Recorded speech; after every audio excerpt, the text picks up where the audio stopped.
എബ്രായ ലേഖനത്തിലെ ഒരു വാക്യമാണ് ദൈവസന്നിധിയിൽ ഈ പകലിൽ ശുശ്രൂഷിപ്പാനായി പരിശുദ്ധാത്മാവിൻ്റെ ഹൃദയത്തിനകത്ത് പ്രേരണ തന്നിരിക്കുന്നത്. എബ്രായ ലേഖനത്തിലെ സ്തോത്രം ലാസ്റ്റ് ചാപ്റ്റർ 13-ാം അധ്യായം 20-ഉം 21-ഉം വാക്യങ്ങൾ സ്തോത്രം ദയവായിട്ട് സഭയെ വായിച്ചു കേൾപ്പിക്കും. 20-ഉം 21-ഉം വാക്യങ്ങൾ വായിച്ചു കേൾപ്പിക്കും. അതിനുശേഷം നമുക്ക് ആ വാക്യത്തിനകത്തേക്ക് പ്രവേശിക്കാം. എബ്രായ ലേഖനം 13-ാം അധ്യായം 20-21 വാക്യം. നിത്യനിയമത്തിൻ്റെ രക്തത്താൽ ആടുകളുടെ വലിയ ഇടയനായ നമ്മുടെ കർത്താവായ യേശുവിനെ മരിച്ചവരുടെ ഇടയിൽ നിന്ന് മടക്കി വരുത്തിയ സമാധാനത്തിൻ്റെ ദൈവം നിങ്ങളെ അവൻ്റെ ഇഷ്ടം ചെയ്യുവാൻ തക്കവണ്ണം എല്ലാ നന്മയിലും യഥാസ്ഥാനപ്പെടുത്തി തനിക്ക് പ്രസാദമുള്ളത് യേശുക്രിസ്തു മുഖാന്തരം നമ്മിൽ നിവർത്തിക്കുമാറാകട്ടെ. അവന് എന്നേക്കും മഹത്വം. ആമേൻ. മതി. എബ്രായ ലേഖനത്തിൻ്റെ ആശീർവാദവാക്യം എന്ന് വ്യാഖ്യാതാക്കൾ അഭിപ്രായപ്പെടുന്ന വാക്കുകളാണ് ഈ രണ്ട് വാക്കുകൾ. 2-3 വാക്യങ്ങളുടെ ബാക്കി ശേഷിക്കുന്നുണ്ടെങ്കിലും തത്വത്തിൽ എബ്രായ ലേഖനം പറഞ്ഞ് അവസാനിപ്പിക്കുകയാണ് ഈ വാക്യത്തിനകത്ത്. എബ്രായ ലേഖനത്തിൻ്റെ പശ്ചാത്തലം കർത്താവിൻ്റെ ശ്രേഷ്ഠദാസന്മാർ നിരന്തരമായി ബൈബിൾ ക്ലാസ്സുകളും ആത്മീക ശുശ്രൂഷകളും ഒക്കെ നിങ്ങൾക്ക് നൽകി തരുന്നത് കൊണ്ട് ഈ ലേഖനത്തെക്കുറിച്ച് പൊതുവായ അറിവ് നിങ്ങൾക്കുണ്ടായിരിക്കുമെന്ന് ഞാൻ പൂർണ്ണമായിട്ട് വിചാരിക്കുകയാണ്. എങ്കിലും എൻ്റെ സന്ദേശത്തിലേക്ക് ഒരു എൻട്രി ഉണ്ടാകാൻ ഞാനൊരു വാക്ക് എബ്രായ ലേഖനത്തെക്കുറിച്ച് പറഞ്ഞ് ഇതിനകത്തേക്ക് പ്രവേശിക്കാൻ ആഗ്രഹിക്കുകയാണ്.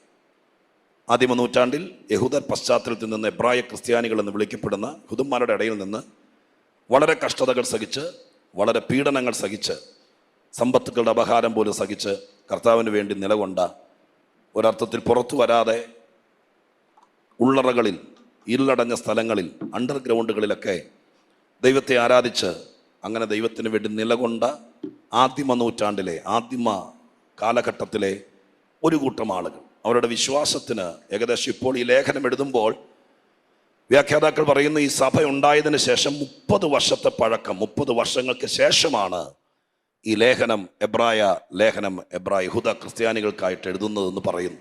30 വർഷത്തെ പഴക്കമുള്ളൊരു സഭ. അത് നിങ്ങളുടെ മനസ്സിൽ കാണുക. സ്തോത്രം. എപ്പോഴും പഴക്കം കൂടുമ്പോഴേക്കും ആശയങ്ങൾക്ക് വ്യത്യാസം വന്നേക്കാം, ആത്മീയതയെ ബാധിച്ചേക്കാം, പല രീതിയിലാണ്. ഞാൻ അതിലേക്ക് കടക്കുന്നില്ല. അപ്പോൾ ഇവര് 30 വർഷമായി കഠിനമായ പീഡനങ്ങൾ, ഒത്തിരി പ്രയാസങ്ങൾ. സ്തോത്രം. ഇതിൻ്റെ നടുവിലെല്ലാം ഇവരുടെ ലീഡേഴ്സ് അഥവാ നടത്തിപ്പുകാരായിരിക്കുന്ന എബ്രായനത്തിൽ പറയുന്നുണ്ട്, സഭയ്ക്ക് ശക്തമായ നടത്തിപ്പുകാരുണ്ട് എന്നതിനെ നിങ്ങളെ നടത്തിയവരെ ഓർക്കണം. അപ്പോൾ നടത്തിപ്പുകാരായിരിക്കുന്ന ആളുകൾ അവര് ഇവരുടെ കഷ്ടതയുടെയും പ്രയാസത്തിൻ്റെയൊക്കെ നടുവിൽ പീഡനങ്ങൾ സഹിച്ച്, സമ്പത്തുകളുടെ അപഹാരം സഹിച്ച് 30 കൊല്ലമായി സ്വാതന്ത്ര്യമില്ലാതെ, കർത്താവിനെ അറിഞ്ഞിട്ട് നമ്മൾ ഇന്ന് കാണുന്നത് പോലത്തെ ഒരു അനുഭവങ്ങളുമില്ലാതെ ഇടുങ്ങിപ്പോകുന്ന സാഹചര്യത്തിൽ എല്ലാ കൂടിക്കാഴ്ചയിലും ഇവരുടെ ലീഡേഴ്സ് പറയും, സ്തോത്രം, കർത്താവ് എത്രയും പെട്ടെന്ന് ഈ കാര്യങ്ങൾക്കെല്ലാം പരിഹാരം ഉണ്ടാക്കും, അല്ലെങ്കിൽ കർത്താവ് മടങ്ങി വരും. ഇവിടെ പ്രതീക്ഷ അതായിരുന്നു. അപ്പോൾ സ്തോത്രം, ഈ ഇരുളടഞ്ഞ സാഹചര്യത്തിൽ നിന്ന്, ഈ പ്രതികൂലത്തിന് നടുവിൽ നിന്നെല്ലാം ഇവര് മാറ്റം വരുമെന്നുള്ള വിശ്വാസത്തോടെ, ആ വിചാരത്തോടെ 30 കൊല്ലം കാത്തിരുന്നു. 30 വർഷത്തോളം ഇന്ന് നടക്കും, നാളെ നടക്കുമെന്നോർത്ത് കാത്തിരുന്നിട്ട് നടക്കാതെ വരുമ്പോൾ എത്ര വലിയ വിശ്വാസിയാണെങ്കിലും അവരുടെ മനസ്സിനകത്തൊരു മരവിപ്പ് വരാൻ സാധ്യതയുണ്ട്. സ്തോത്രം. അതുകൊണ്ട് ഈ ലേഖനത്തിനകത്ത്, അഥവാ എബ്രായ ലേഖനത്തിനകത്ത് നിങ്ങൾ മന്ദതയുള്ളവരാകാതെ, സ്തോത്രം, നിങ്ങൾ ഉത്സാഹമുള്ളവരാകണം. അതുപോലെ സ്തോത്രം, പിന്മാറിപ്പോകരുത് എന്നൊക്കെയുള്ള വാക്കുകൾ ഏറ്റവും അധികം പ്രയോഗിച്ചിരിക്കുന്ന ഒരു ലേഖനമാണ് എബ്രായ ലേഖനം. ഇത്രയും കാലം കാത്തിരുന്നിട്ട് നടക്കാതിരിക്കുക. അങ്ങനെ നടക്കാതിരിക്കുന്നതിൻ്റെ വെളിച്ചത്തിൽ സ്തോത്രം, പരിശുദ്ധാത്മാവ് മുന്നറിയിപ്പുകൾ ഇതിനകത്തുണ്ടെങ്കിലും ചില കാര്യങ്ങൾ ഉറപ്പിച്ചു പറയുക, പ്രതീക്ഷയ്ക്ക് വകയുണ്ടെന്ന് തറപ്പിച്ചു പറയുകയാണ്. സ്തോത്രം. ചില വാക്യത്തിനകത്ത് ഇവിടെ പരാമർശിക്കുന്നുണ്ട്, വിശുദ്ധന്മാരെ ശുശ്രൂഷിച്ചതിനാലും ശുശ്രൂഷിക്കുന്നതിനാലും സ്തോത്രം, ദൈവത്തിൻ്റെ നാമത്തോട് കാണിച്ച സ്നേഹത്തെ മറന്നു പോകുവാൻ അനീതിയുള്ള ദൈവമല്ല എന്നൊക്കെയുള്ള വാക്കുകൾ വാസ്തവത്തിൽ കർത്താവ് ഒരിക്കലും മറക്കുകയല്ല. എത്ര പ്രയാസങ്ങൾ കൂടെ കടന്നുപോയാലും ഒരു ദിവസം ദൈവം നിശ്ചയിച്ചിട്ടുണ്ട്, ദൈവത്തിന് വേണ്ടി നിന്നവരെ ദൈവം തള്ളിക്കളയില്ല. വിശുദ്ധന്മാരെ ശുശ്രൂഷിച്ചതിനൊരു പ്രതിഫലം ഉണ്ടാകും. യേശുക്രിസ്തുവിനെ വിശ്വസിച്ചവർക്കൊരു നന്മ വരാതിരിക്കില്ല. ഈ കാര്യങ്ങളൊക്കെയാണ് ഈ ലേഖനത്തിനകത്ത് ഉറപ്പിച്ചു പറയുന്നത്. ഇന്ന് പകലിൽ ഇവിടെ പറയുമ്പോഴും ഞാൻ ആ വാക്ക് കൂട്ടി പറയാം. ഞാൻ എബ്രായ ലേഖനത്തെ ശ്രോത്ര അതുപോലെ പറയാൻ വന്ന ആളല്ലല്ലോ. പരിശുദ്ധാത്മാവിൽ നിങ്ങൾക്കുള്ള ദൈവത്തിന്റെ ആലോചന കൂടി പറയുകയല്ലേ. ഒത്തിരി നാളായി പ്രാർത്ഥിച്ചിട്ടും ശ്രോത്ര പലരും വിരുതുകൾ പ്രാപിച്ചിട്ടും ഇതിനകത്ത് ആരെങ്കിലും ഒതുങ്ങി നിൽക്കുന്നുണ്ടെങ്കിൽ സ്വർഗത്തിലെ ദൈവം ഇന്ന് പകൽക്കാലം അധികം ഫോക്കസ് ചെയ്യുന്നത് ഒരുപാട് ഒതുങ്ങിപ്പോയി ആരെങ്കിലും ഉണ്ടെങ്കിൽ അവരെ സ്വർഗത്തിലെ ദൈവം ഇതിനകത്ത് ദൈവത്തിന്റെ വചനം കൊണ്ട് അനുഗ്രഹിക്കാതിരിക്കുകയില്ല. സ്വർഗം അത് ചെയ്യാൻ വിശ്വസ്തനായ ദൈവമാണ്. ഹല്ലേലൂയ. പത്രയ്ക്ക് ശക്തമായ പ്രതിസന്ധികൾ അനുഭവിച്ചു. ഇതിനിടയിൽ കിടക്കുന്ന വാക്കുകളൊന്നും പരാമർശിക്കാൻ ആഗ്രഹിക്കുന്നില്ല. അങ്ങനെ 13 അധ്യായങ്ങൾക്കകത്ത് ഗുണദോഷങ്ങളെല്ലാം എഴുതി, മുന്നറിയിപ്പുകൾ എഴുതി, പ്രതീക്ഷയ്ക്കുള്ള വക കൊടുത്തു. സ്തോത്രം. ദൈവം ഒരിക്കലും കൈവിടില്ലെന്നുള്ള പ്രത്യാശ കൊടുത്തു. അങ്ങനെ എല്ലാം കൊടുത്തതിന് ശേഷം ഫൈനലി ആണിക്കല്ലിട്ട് ഉറപ്പിക്കുന്നത് പോലെ അവസാനം ഒരു ആശീർവാദ വാക്യമായി ഉറപ്പിക്കുന്നതാണ് ഈ 20-21 വാക്യങ്ങൾ. സ്തോത്രം. അവിടെ പരാമർശിച്ചിരിക്കുന്ന വാക്ക് ഇത്രയാണ്. പല വാക്കുകൾ ഒന്നിച്ചു കൂടി ചുറ്റിപ്പിണഞ്ഞ് കിടക്കുന്ന 2 വാക്യങ്ങളാണ്. ഒരു കൊച്ചു പാരഗ്രാഫാണ്. ആ ചുറ്റിക്കെട്ടെല്ലാം കൂടി അഴിച്ചെടുത്തെങ്കിലേ നമുക്ക് വാസ്തവത്തിൽ ഇതിനകത്ത് കിടക്കുന്ന കാര്യങ്ങളെക്കുറിച്ച് നമുക്ക് മനസ്സിലാക്കാൻ പറ്റുള്ളൂ. അത്രയും വിശാലമായിട്ടും വിശദമായിട്ടും പോകാൻ സമയം നമുക്ക് അനുവദിക്കത്തില്ലെന്ന് എനിക്കറിയാം. എങ്കിലും കഴിയുന്നിടത്തോളം ഈ വാക്യത്തെ നിങ്ങൾക്ക് ബോധ്യമാക്കാൻ വേണ്ടി ശ്രമിക്കാം. ഇവിടെ എബ്രായ ലേഖനത്തിന്റെ എഴുത്തുകാരനോട് പരിശുദ്ധാത്മാവ് പറഞ്ഞു നിർത്തുന്നത് ഇങ്ങനെയാണ്: നിത്യ നിയമത്തിന്റെ രക്തത്താൽ ആടുകളുടെ വലിയിടയനായ നമ്മുടെ കർത്താവായ യേശുവിനെ മരിച്ചവരുടെ ഇടയിൽ നിന്ന് മടക്കി വരുത്തിയ സമാധാനത്തിന്റെ ദൈവം, ചുരുക്കി പറഞ്ഞാൽ നിങ്ങളെ മടക്കി വരുത്തും. സ്തോത്രം. ഹല്ലേലൂയ. ആ ഒരു വാക്കോട് കൂടെയാണ് ഈ ലേഖനത്തിന്റെ പര്യവസാനം കുറിക്കുന്നത്. ഒരു പ്രതീക്ഷയാണ്. എന്താ പ്രതീക്ഷ? സ്തോത്രം. മരിച്ചവരുടെ ഇടയിൽ നിന്ന് യേശുക്രിസ്തുവിനെ മടക്കി വരുത്തിയ ദൈവം, ആ ദൈവത്തിന് നിങ്ങളിൽ ചിലത് ചെയ്യാനുണ്ട്. ആ ദൈവത്തിന് നിങ്ങളുടെ ജീവിതത്തിൽ ചിലത് ചെയ്യാനുണ്ട്. അവൻ നിങ്ങളെ മടക്കി വരുത്തും. സ്തോത്രം. ഹല്ലേലൂയ. മടക്കി വരുത്തും. മടക്കി വരുത്തുമെന്ന് മാത്രമല്ല, അവിടെ എഴുതിയിരിക്കുന്ന ചില വാക്കുകൾ ഇങ്ങനെ എഴുതിയിരിക്കുന്നത്, ഏറ്റവും പ്രധാനപ്പെട്ടത് 1-2 വാക്കോടെ ചേർത്ത് വെച്ച് മടക്കി വരുത്തുന്ന ദൈവത്തെക്കുറിച്ച് ചില കാര്യങ്ങൾ ഞാൻ നിങ്ങളുമായിട്ട് പങ്കുവെക്കാനേക്കാൾ മുമ്പ് അടുത്ത വാചകത്തിൽ നിങ്ങളെ അവന്റെ ഇഷ്ടം ചെയ്യുവാൻ തക്കവണ്ണം എല്ലാ നന്മയിലും യഥാസ്ഥാനപ്പെടുത്തി. ആ വാക്കുകളൊക്കെ സുപരിചിതമാണെങ്കിലും വളരെ വളരെ പ്രത്യേകതയുള്ളതാണ്. സ്തോത്രം. ഇവരോട് പറയുന്നു യഥാസ്ഥാനപ്പെടുക. യഥാസ്ഥാനപ്പെടുക എന്ന് പറഞ്ഞ സ്ഥാനം തെറ്റിക്കിടക്കുമ്പോൾ അതിനെ ആ സ്ഥാനത്തേക്ക് കൊണ്ടുവരിക എന്നുള്ള പ്രഥമ ദൃഷ്ടിയാലുള്ള അർത്ഥം. പക്ഷേ ബൈബിൾ നിഘണ്ടുവിനകത്ത് യഥാസ്ഥാനപ്പെടുക എന്നുള്ളതിൻ്റെ ബൈബിൾ മൂലഭാഷയ്ക്ക് ഏറ്റവും ചുരുങ്ങിയത് ഒരു 5 അർത്ഥമെങ്കിലും ഉണ്ട്. സ്തോത്രം. നമുക്ക് പരിചയമുള്ള ചില വാക്കുകളിനകത്തുണ്ട്. ചില വാക്കുകൾ ഇങ്ങനെയാണ്. നമ്മുടെ പ്ലേസ്മെന്റ് എന്നൊരു ഒരു പ്രത്യേക ടെർമിനോളജി. സ്തോത്രം എന്ന് പറഞ്ഞാൽ ഒരുപക്ഷെ ജനിച്ചതും വളർന്നതൊക്കെ കേരളത്തിന്റെ കൊച്ചു സ്ഥലത്തായിരിക്കാം.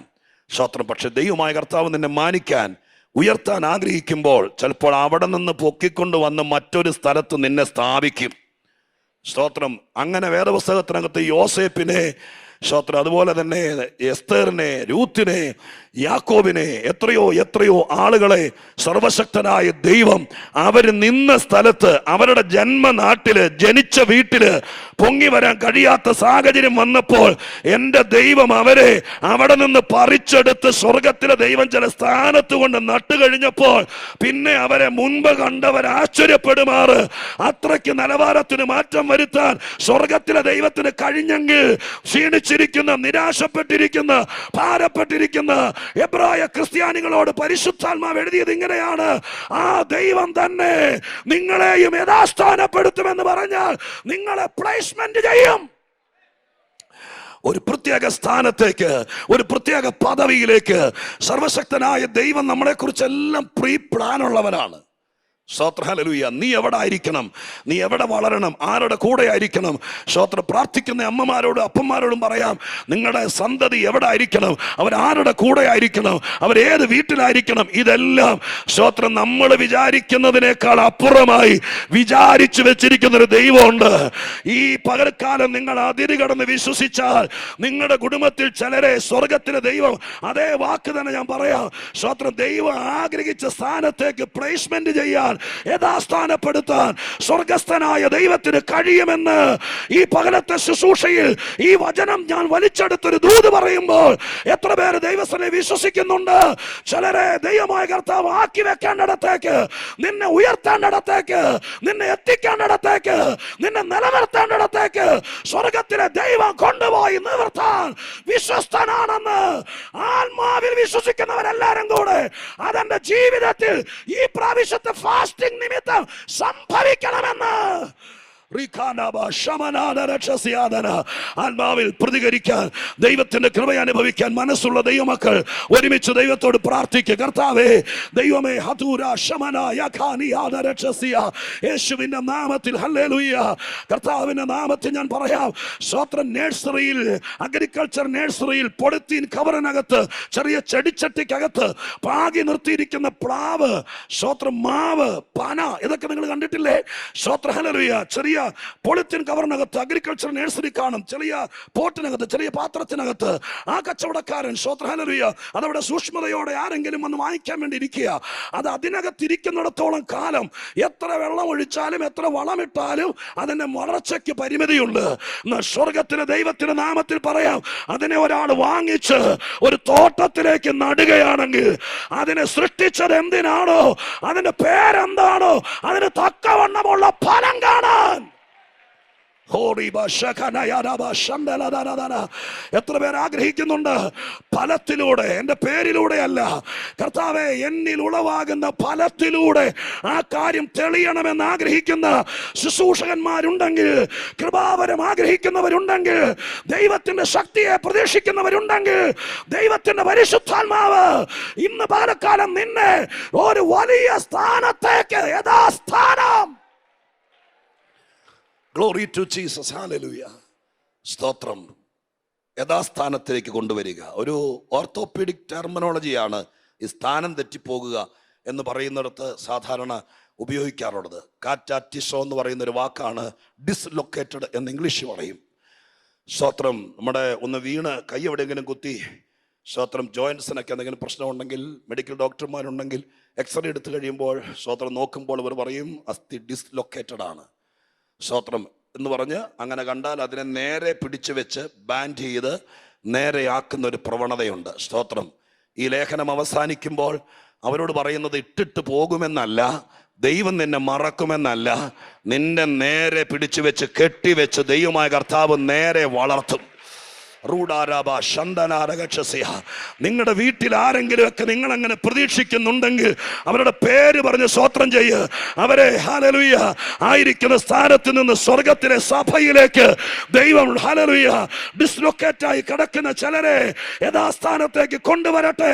ഈ ദിവസങ്ങളിലെ പ്രാർത്ഥന നിമിത്തം പരിശുദ്ധാത്മാവ് ഇവിടെ ഇരിക്കുന്നവരുടെ കുടുംബങ്ങളിലേക്ക് സ്വർഗത്തിന്റെ കണ്ണ് പതിയട്ടെ.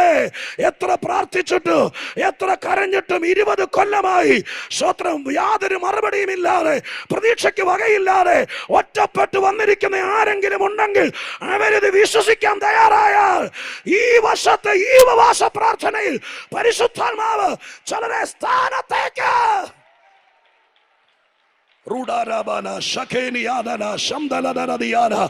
വിശ്വസിച്ചുകൊണ്ട് ഒരല്പസമയം ദൈവത്തിന് മഹത്വം കൊടുക്കാൻ ഏത് വിധത്തിലോ നിങ്ങൾക്ക് കർത്താവിന്റെ സന്നിധാനത്തിൽ ഹല്ലേലൂയ. നീ ഈ രാജ്യത്ത് നിൽക്കേണ്ട ആളല്ലായിരിക്കാം. പല പ്രവാചകന്മാരിലൂടെ ദൈവത്തിന് ദൂത് വന്നിട്ടുണ്ടായിരിക്കാം. ഒത്തിരി പ്രാർത്ഥിച്ചു, സ്തോത്ര ഹല്ലേലൂയ, സ്തോത്ര, ഈ വർഷം നടക്കുമെന്ന് വിചാരിച്ചു. 5 മാസങ്ങൾ പിന്നിട്ടു, ഇല്ല, ഇവിടെ ചുറ്റിക്കറങ്ങി നിൽക്കുകയാണ്. പക്ഷെ സ്വർഗം പറയുന്നു നിന്നെ ലൊക്കേറ്റ് ചെയ്യേണ്ടത് എവിടാണെന്ന് ദൈവം നിശ്ചയിക്കട്ടെ. ദൈവം നിശ്ചയിക്കട്ടെ, ദൈവം നിശ്ചയിക്കട്ടെ. യേശുവിന്റെ നാമത്തിൽ സ്വർഗത്തിലെ ദൈവം അത് ചെയ്യട്ടെ. പുറത്ത് കിടക്കുന്ന ചിലരെ സഭയ്ക്കകത്തേക്ക് ലൊക്കേറ്റ് ചെയ്യട്ടെ.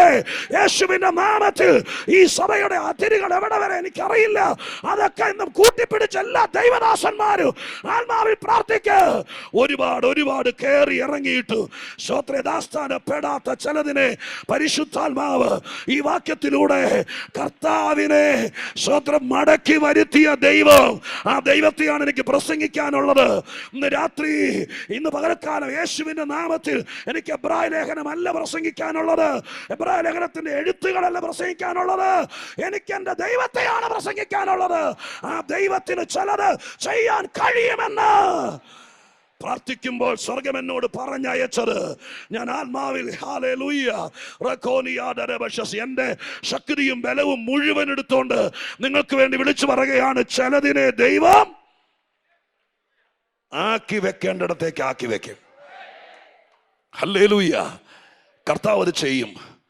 നമ്മളെ അനുഗ്രഹിക്കാൻ വേണ്ടി മാത്രമല്ല, നമുക്ക് വിരോധമായി സ്തോത്രം നിൽക്കുന്ന കാട്ടത്തികൾ പോലുള്ളതാണെങ്കിൽ പോലും എൻ്റെ ദൈവം അവനെ ആ ലൊക്കേഷനിൽ നിന്ന് പറിച്ചിട്ട് ദൈവം അവന് വേണ്ടി ഒരുക്കിയിരിക്കുന്നിടത്തേക്ക് പൊക്കോളാൻ പറയും.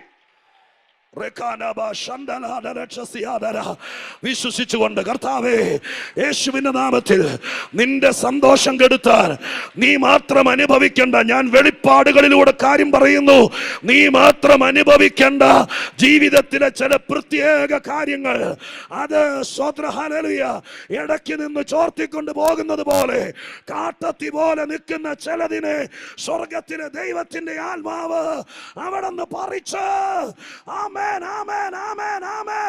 നിന്റെ മുമ്പിൽ നിന്ന്, നിന്റെ തലമുറയുടെ മുമ്പിൽ നിന്ന്, അവരുടെ ജീവിത സാഹചര്യത്തിൽ നിന്ന് അവളെ ഉയരാൻ സമ്മതിക്കാതെ, വളരാൻ സമ്മതിക്കാതെ ഒതുക്കി കളയുന്ന, ശുശ്രൂഷയിൽ കയറി വരാൻ പറ്റാത്ത അഭിഷിക്തന്മാർ വന്നിട്ടുണ്ടോ? ഇന്ന് പലകാലം യേശുവിന്റെ നാമത്തിൽ നിന്റെ അഭിഷേകത്തിന് വിരോധമായി, നിന്റെ ദൈവകൃപയ്ക്ക് വിരോധമായി, നിന്നെ കൊണ്ട് ദൈവം ചെയ്യിപ്പിക്കുമെന്ന് പറഞ്ഞതിന് വിരോധമായി ഉയർന്നു നിൽക്കുന്നതിനെ അവിടെ നിന്ന് എല്ലാത്തിനും ഒരു സ്ഥാനമുണ്ട്, എല്ലാത്തിനും ഒരു സ്ഥാനമുണ്ട്. ആ സ്ഥാനത്ത് നിൽക്കേണ്ടതിനെ സ്ഥാനം തെറ്റിക്കുന്ന സകല വ്യാപാരങ്ങളെയും ഈ പ്രാർത്ഥനകൾ നടന്നുകൊണ്ടിരിക്കുമ്പോൾ സ്വർഗത്തിലെ ദൈവം നിന്നെ പൊക്കിയെടുക്കുകയാണ്. നീ കാട്ടിൽ കിടക്കേണ്ടവനല്ല. ഒരു കാലഘട്ടം അങ്ങനെ ഉണ്ടായിരുന്നു, പക്ഷെ ദൈവം നിന്നെ അവിടെ നിന്ന് വിളിച്ചെടുക്കുകയാണ്. യേശുവിന്റെ നാമത്തിൽ സ്വർഗം ഉദ്ദേശിച്ചിരിക്കുന്നിടത്തേക്ക്. Jesus, hallelujah. ഏറ്റവും പ്രധാനപ്പെട്ട ഒരു കാര്യം അവിടെ എഴുതിയിരിക്കുന്നത്, മലയാളത്തിൽ വന്നിരിക്കുന്നത് ഇങ്ങനെയാണ്: സ്തോത്രം, അവന്റെ ഇഷ്ടം ചെയ്യുവാൻ തക്കവണ്ണം എല്ലാ നന്മയിലും യഥാസ്ഥാനപ്പെടുത്തി എന്ന് എഴുതിയിരിക്കുന്നത്. എല്ലാ നന്മയിലും. സ്തോത്രം. ഒറിജിനൽ പരിഭാഷ നിങ്ങൾക്ക് വായിച്ച് ഗ്രഹിക്കാൻ പറ്റുമെങ്കിൽ ആ വാക്കിങ്ങനെയാണ്. സ്തോത്രം. ആ വാക്കിങ്ങനെയായിരിക്കും ഒറിജിനൽ പരിഭാഷ: അവന്റെ ഇഷ്ടം ചെയ്യുവാൻ തക്കവണ്ണം എല്ലാ നന്മയിലേക്കും യഥാസ്ഥാനപ്പെടുത്തി. സ്തോത്രം എന്ന് പറഞ്ഞാൽ എൻ്റെ അർത്ഥം കുറച്ചുകൂടെ പറയാം. സ്തോത്രം. ഇപ്പം നമ്മളെ കണ്ടതിന് ശേഷം അല്ല ദൈവം. നന്മ എന്ന വാക്കിന് ഒത്തിരി അർത്ഥമുണ്ട്. വീടോ കാറോ വണ്ടിയോ മാത്രമല്ല, ഒരു ശുശ്രൂഷ ഒരു നന്മയല്ലേ? സ്തോത്രം. എൻ്റെ വിചാരം ഏറ്റവും വലിയ ശുശ്രൂഷ, ഏറ്റവും വലിയ നന്മ, ഞാൻ പ്രാർത്ഥിക്കുമ്പോൾ ആരെങ്കിലും രണ്ടുപേര് സൗഖ്യമായാൽ അത്രയും വലിയ നന്മ വേറെ എന്തുകൊണ്ട്? ഞാൻ കൈവയ്ക്കുമ്പോൾ ഒരു മനുഷ്യന്റെ മനസ്സിനകത്ത് ചാവണം എന്ന് ചിന്തിച്ചുകൊണ്ടിരുന്ന ആ വലിയ ചിന്ത, നമ്മളിൽ ആരെങ്കിലും ഒരാൾ ആ മനുഷ്യനെ കെട്ടിപ്പിടിച്ച് പ്രാർത്ഥിക്കുമ്പോൾ അവന് മരിക്കണ്ടെന്ന് തോന്നി ജീവിക്കണമെന്ന് തോന്നത്തക്ക രീതിയിൽ അങ്ങനെ ഒരു കൃപ കിട്ടിയ അതിനേക്കാൾ വലിയ നന്മ എന്തുണ്ട്? ദൈവാത്മാവ് ഇന്ന് പകൽക്കാലം നിങ്ങൾ ചിലരോട് ചോദിക്കുന്നു, സ്വർഗം ഈ നന്മ തരാൻ ഇതിനകത്ത് ചിലരെ ഇന്ന് പകൽക്കാലം ഒരുക്കുകയാണ്. ഹല്ലേലൂയ. ഒത്തിരി അനുഗ്രഹം കിട്ടിയവർ സ്തോത്രം ബേഥേലിലുണ്ട്. ഒരുപാട് നന്മ ഒന്നുമില്ലായ്മയെന്ന് പൊങ്ങി വന്നവർ ദൈവം നിന്നെ ഇവിടെ കൊണ്ടുവന്ന് ലൊക്കേറ്റ് ചെയ്തു. കെണ്ണിയാൽ തീരാത്ത, പറഞ്ഞാൽ തീരാത്ത അനുഗ്രഹങ്ങളെ തന്നു. മക്കളെ വളർത്തി അവരെയൊക്കെ ഒരു സ്ഥാനത്തെത്തിച്ചു. സ്തോത്രം. ശേഷിക്കുന്ന കാലം നന്ദി പറയാൻ ദൈവസ്ഥനിൽ ഇരിക്കുന്നവർ ആരെങ്കിലും എന്നെ കേൾക്കുന്നുണ്ടെങ്കിൽ ഒരു ചോദ്യം ദൈവം ചോദിക്കുന്നു: ഇതുവരെ തന്നതിനേക്കാൾ അപ്പുറം ചിലരെ വളഞ്ഞിരിക്കുന്നവരെ നിവർത്താൻ സ്വർഗം നിന്റെ കയ്യിൽ ഒരു നന്മ തരാം. ഏറ്റെടുക്കാൻ എത്ര പേർക്ക് ഇന്ന് പകൽക്കാലം ഇതിനകത്ത് മനസ്സുണ്ട്? അവർ ഈ പകൽക്കാലം ചാടി പിടിച്ചോളണം. സ്വർഗത്തിലെ ദൈവം ഇന്ന് പകൽക്കാലം യേശുവിന്റെ നാമത്തിൽ ഹല്ലേലൂയ നന്ദിയോടെ ഞാൻ കർത്തൃദാസന്മാരെയും ദൈവദാസിമാരെയും സുവിശേഷത്തിന് ഒരു അല്പമെങ്കിലും മനസ്സുള്ളവരെയും മനസ്സിൽ കണ്ടുകൊണ്ട് പറയാ, നിങ്ങൾ കൈവച്ചാൽ ഭൂതങ്ങൾ വിട്ടുപോകണം. അതൊരു നന്മയല്ലേ?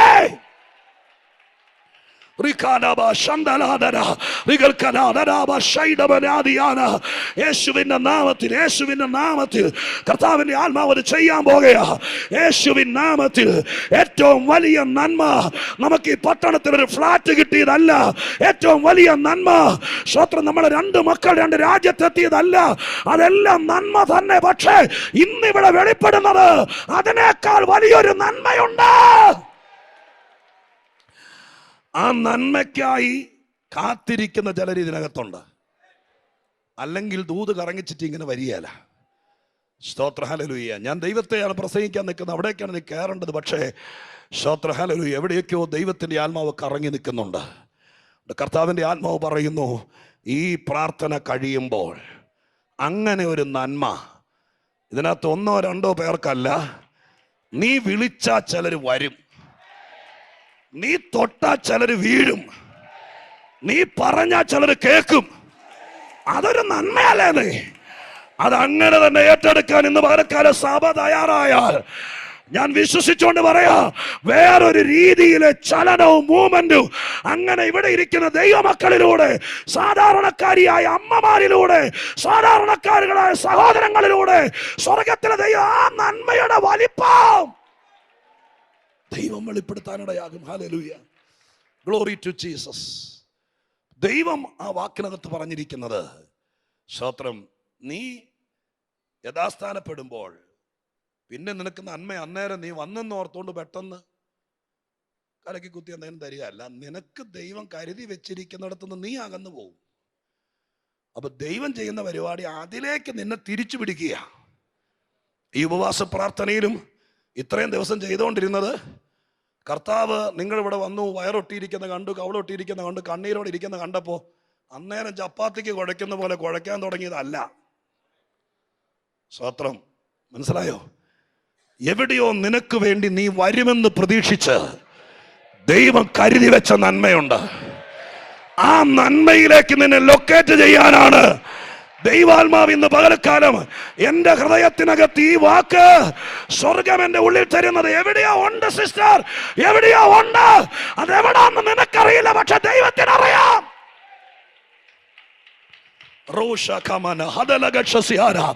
നിന്റെ കൊച്ചിന്റെ അഡ്മിഷന്റെ കാര്യം മുതൽ ഇങ്ങോട്ട് പിടിച്ചോ. യേശുവിന്റെ നാമത്തിൽ. നിനക്കറിയില്ല ഇതുവരെയും മാർക്ക് കുറഞ്ഞു പോയി. സ്വത്രം എന്താണെന്നറിയില്ല, ആ കൊച്ചിനൊരു കോൺഫിഡന്റ് ഇല്ല, എന്ത് ചെയ്യുമെന്ന് അറിയില്ല, കയ്യിൽ പണമില്ല, ഇതൊക്കെ വിഷയമാണ്. പക്ഷെ എന്നോട് ദൈവം പറയുന്നു, നീ കഴിഞ്ഞ 20 കൊല്ലമായി പെട്ടകം ചുമക്കുന്ന ഒരു മനുഷ്യനാണെങ്കിൽ സ്വർഗത്തിലെ ദൈവം നിന്റെ സന്തതി നിന്റെ ഉദരത്തിൽ ഉരുവാകുന്ന കാലത്ത് അതിനുള്ള നന്മ സ്വർഗത്തിൽ ദൈവം ആ നന്മ ഒരുക്കി വെച്ചിട്ടുണ്ടെന്ന് ഭാരപ്പെടുന്നവരോട് യേശുവിന്റെ നാമത്തിൽ ആദ്യം കടന്ന് പ്രാർത്ഥിക്കണം കേട്ടോ. ഇന്നത് പുറത്തു വരണം. ഞാൻ പ്രസംഗിച്ച് ഉച്ചയ്ക്ക് നിർത്തുകയല്ല, ഇന്ന് ഇതിനിടയിൽ പുറത്തു വരണോ. ചിലത് ഓപ്പൺ ആകണോ. നിങ്ങൾ അങ്ങോട്ട് ചോദിക്കാതെ ചിലയിടത്ത് നിങ്ങൾക്ക് കോള് വരണോ, ചിലയിടത്ത് നിങ്ങൾക്ക് ഇമെയിൽ വരണോ.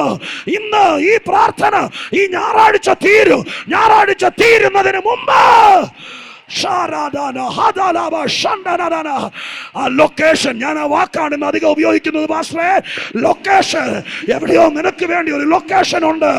നിന്റെ ഇപ്പോഴത്തെ വിഷയത്തിന്, നീ ഇപ്പോ കരയുന്ന വിഷയത്തിന് അവിടെ എവിടെയോ ഒരു ലൊക്കേഷൻ ദൈവം കണ്ടിട്ടുണ്ട്. അവിടേക്ക് കഴിഞ്ഞ ചില ദിവസങ്ങളായി വചനത്തിലൂടെ, ആത്മാവിലൂടെ, അധികാരത്തിലൂടെ, പ്രാർത്ഥനയിലൂടെ ദൈവം നിന്നെ പിടിച്ചോണ്ടിരിക്കുകയാണ്.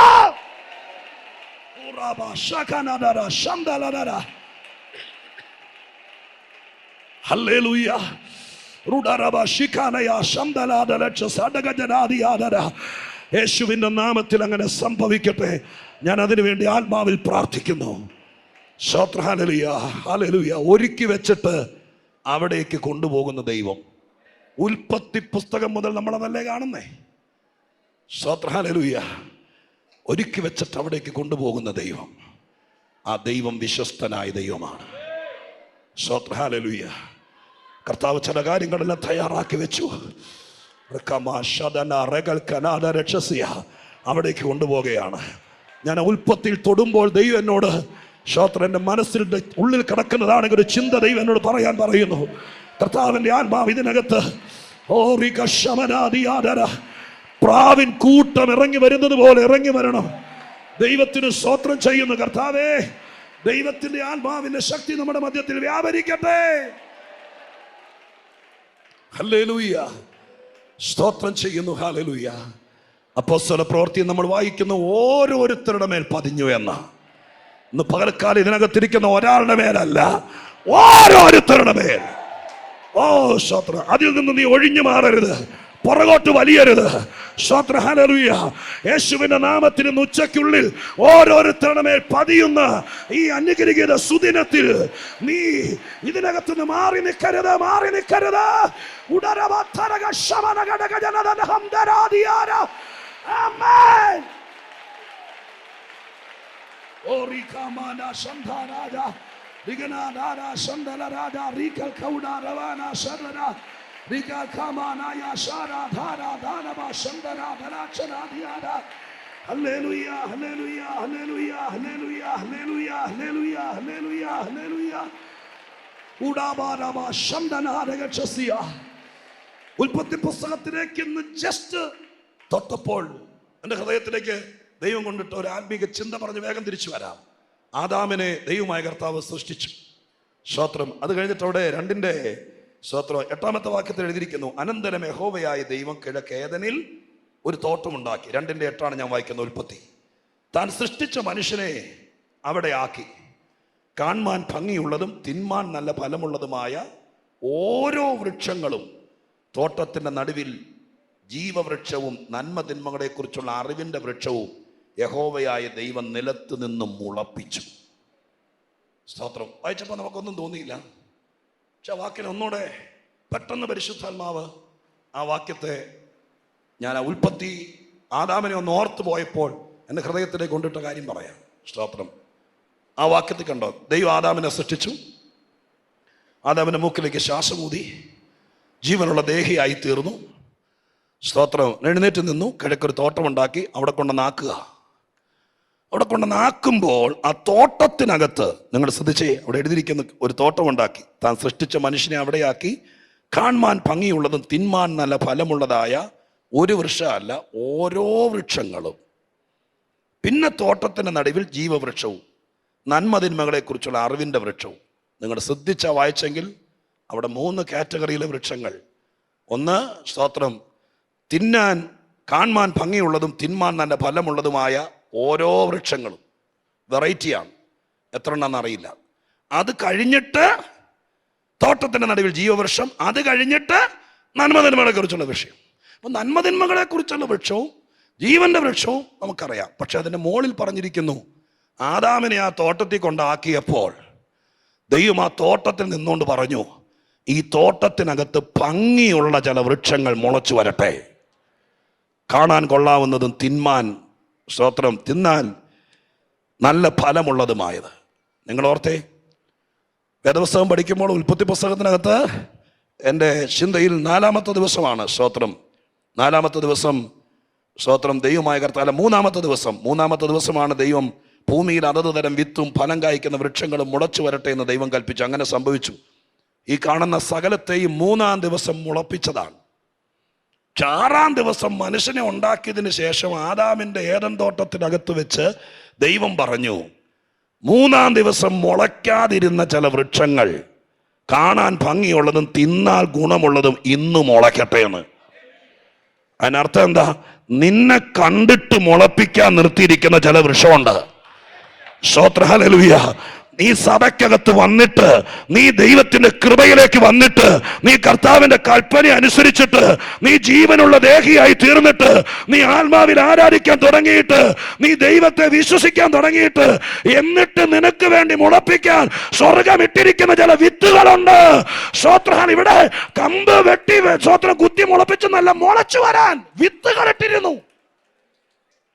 ഞാൻ നിങ്ങളോട് പറയാം, വിശ്വാസത്തിലേക്ക് വന്ന കാലത്ത് മുളയ്ക്കാതിരുന്ന ചില വാഗ്ദത്തത്തിന്റെ വിത്തുകൾ 2024 മെയ് മാസത്തിലെ ഉപവാസത്തിൽ നിന്നിൽ പ്രസാദിച്ചാൽ ഇന്നത് മുളയ്ക്കാൻ സാധ്യതയുണ്ട്. സാധ്യത എന്ന് പറയുന്നത് ഒരു അവിശ്വാസമായി പോയില്ല. ഞാൻ ആത്മാവിൽ പറയുന്നു, സ്തോത്രം, നിന്റെ വീട്ടിൽ ചിലത് മുളയ്ക്കട്ടെ. ഹല്ലേലൂയ. സ്വർഗം അതിന്റെ വിത്തിട്ടിട്ടുണ്ട്. എവിടെ നിന്നോ, ഞാൻ ആദ്യം പറഞ്ഞതുപോലെ, എവിടെ നിന്നോ പോയിട്ട് വന്നപ്പോൾ, കേരളത്തിൽ പോയിട്ട് വന്നപ്പോൾ ബാഗിനകത്ത് വെച്ച് കൊണ്ടുവന്നതല്ല ദൈവം. പിന്നെ എവിടെ നിന്നാ? അവിടെ മുളയ്ക്കാൻ പറഞ്ഞു. ഇന്ന് പകരക്കാലം അങ്ങനെയാണെങ്കിൽ നിന്റെ വീടിനകത്ത് മുളയ്ക്കട്ടെ യേശുവിന്റെ നാമത്തിൽ. ഹല്ലേലൂയ. നന്മയും സമാധാനവും അനുഗ്രഹവും മുളച്ചു വരട്ടെ. അനുഗ്രഹങ്ങൾ അവിടെ മുളച്ചു വരട്ടെ. ഫലമുള്ളത്, ഗുണമുള്ളത്, പ്രയോജനമുള്ളത് മുളയ്ക്കത്തില്ലെന്ന് ശത്രു പറയുന്ന മുളയ്ക്കട്ടെ. അത്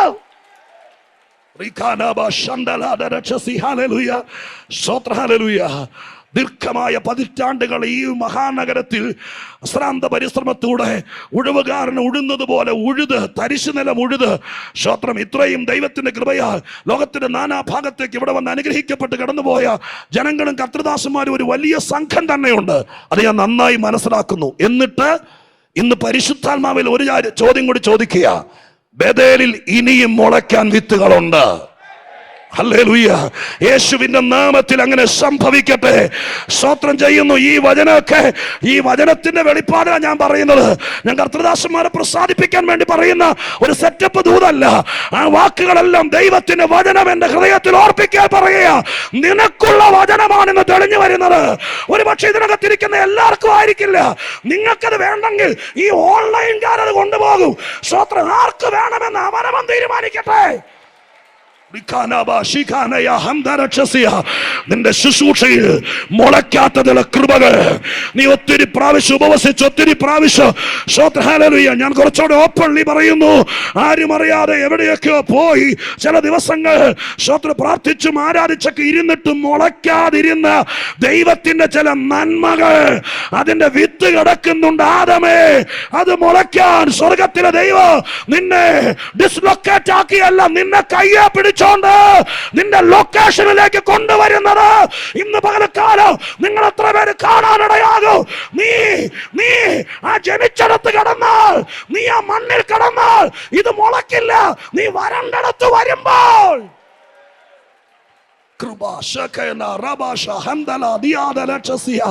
രക്തത്താലെ ജയം, രക്തത്താലെ ജയം. ഹല്ലേലൂയ. ഞാൻ വീണ്ടും വ്യാഖ്യാനിക്കുന്നു, നിങ്ങളെ വിവേചിച്ചുകൊണ്ട് പറയുന്നു. സ്തോത്രം, അനുഗ്രഹിക്കപ്പെട്ട ഈ സഭയ്ക്കകത്ത് വന്നു. സ്തോത്രം, ഹല്ലേലൂയ, നല്ല കാര്യം.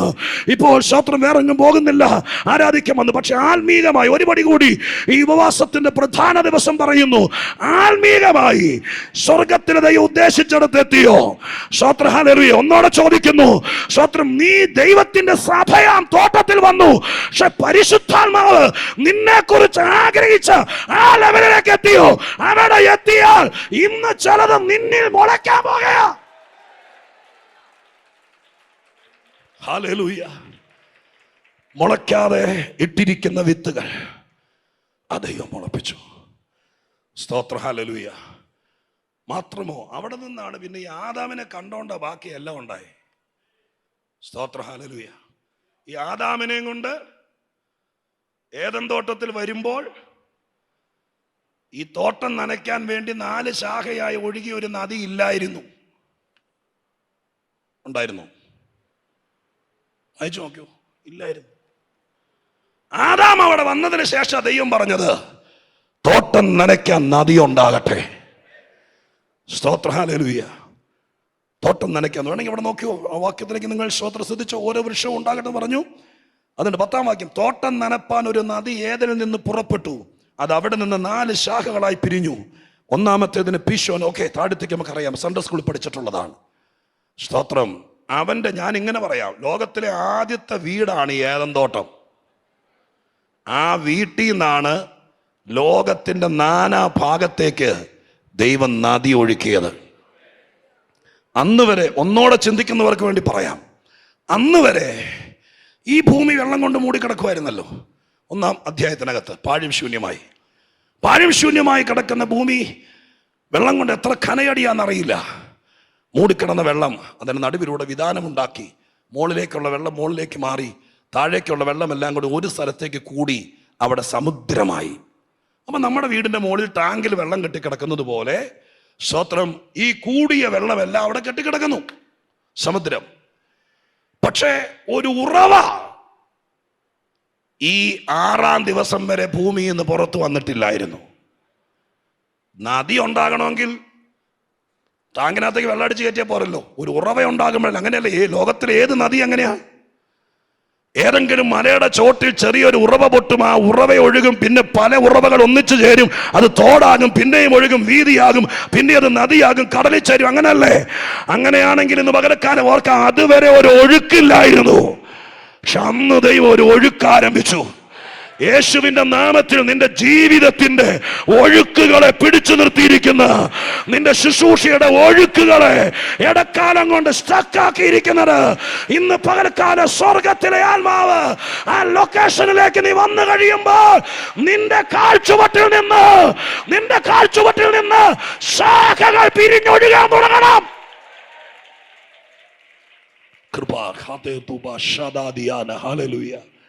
സ്തോത്രം ചെയ്യുന്നു.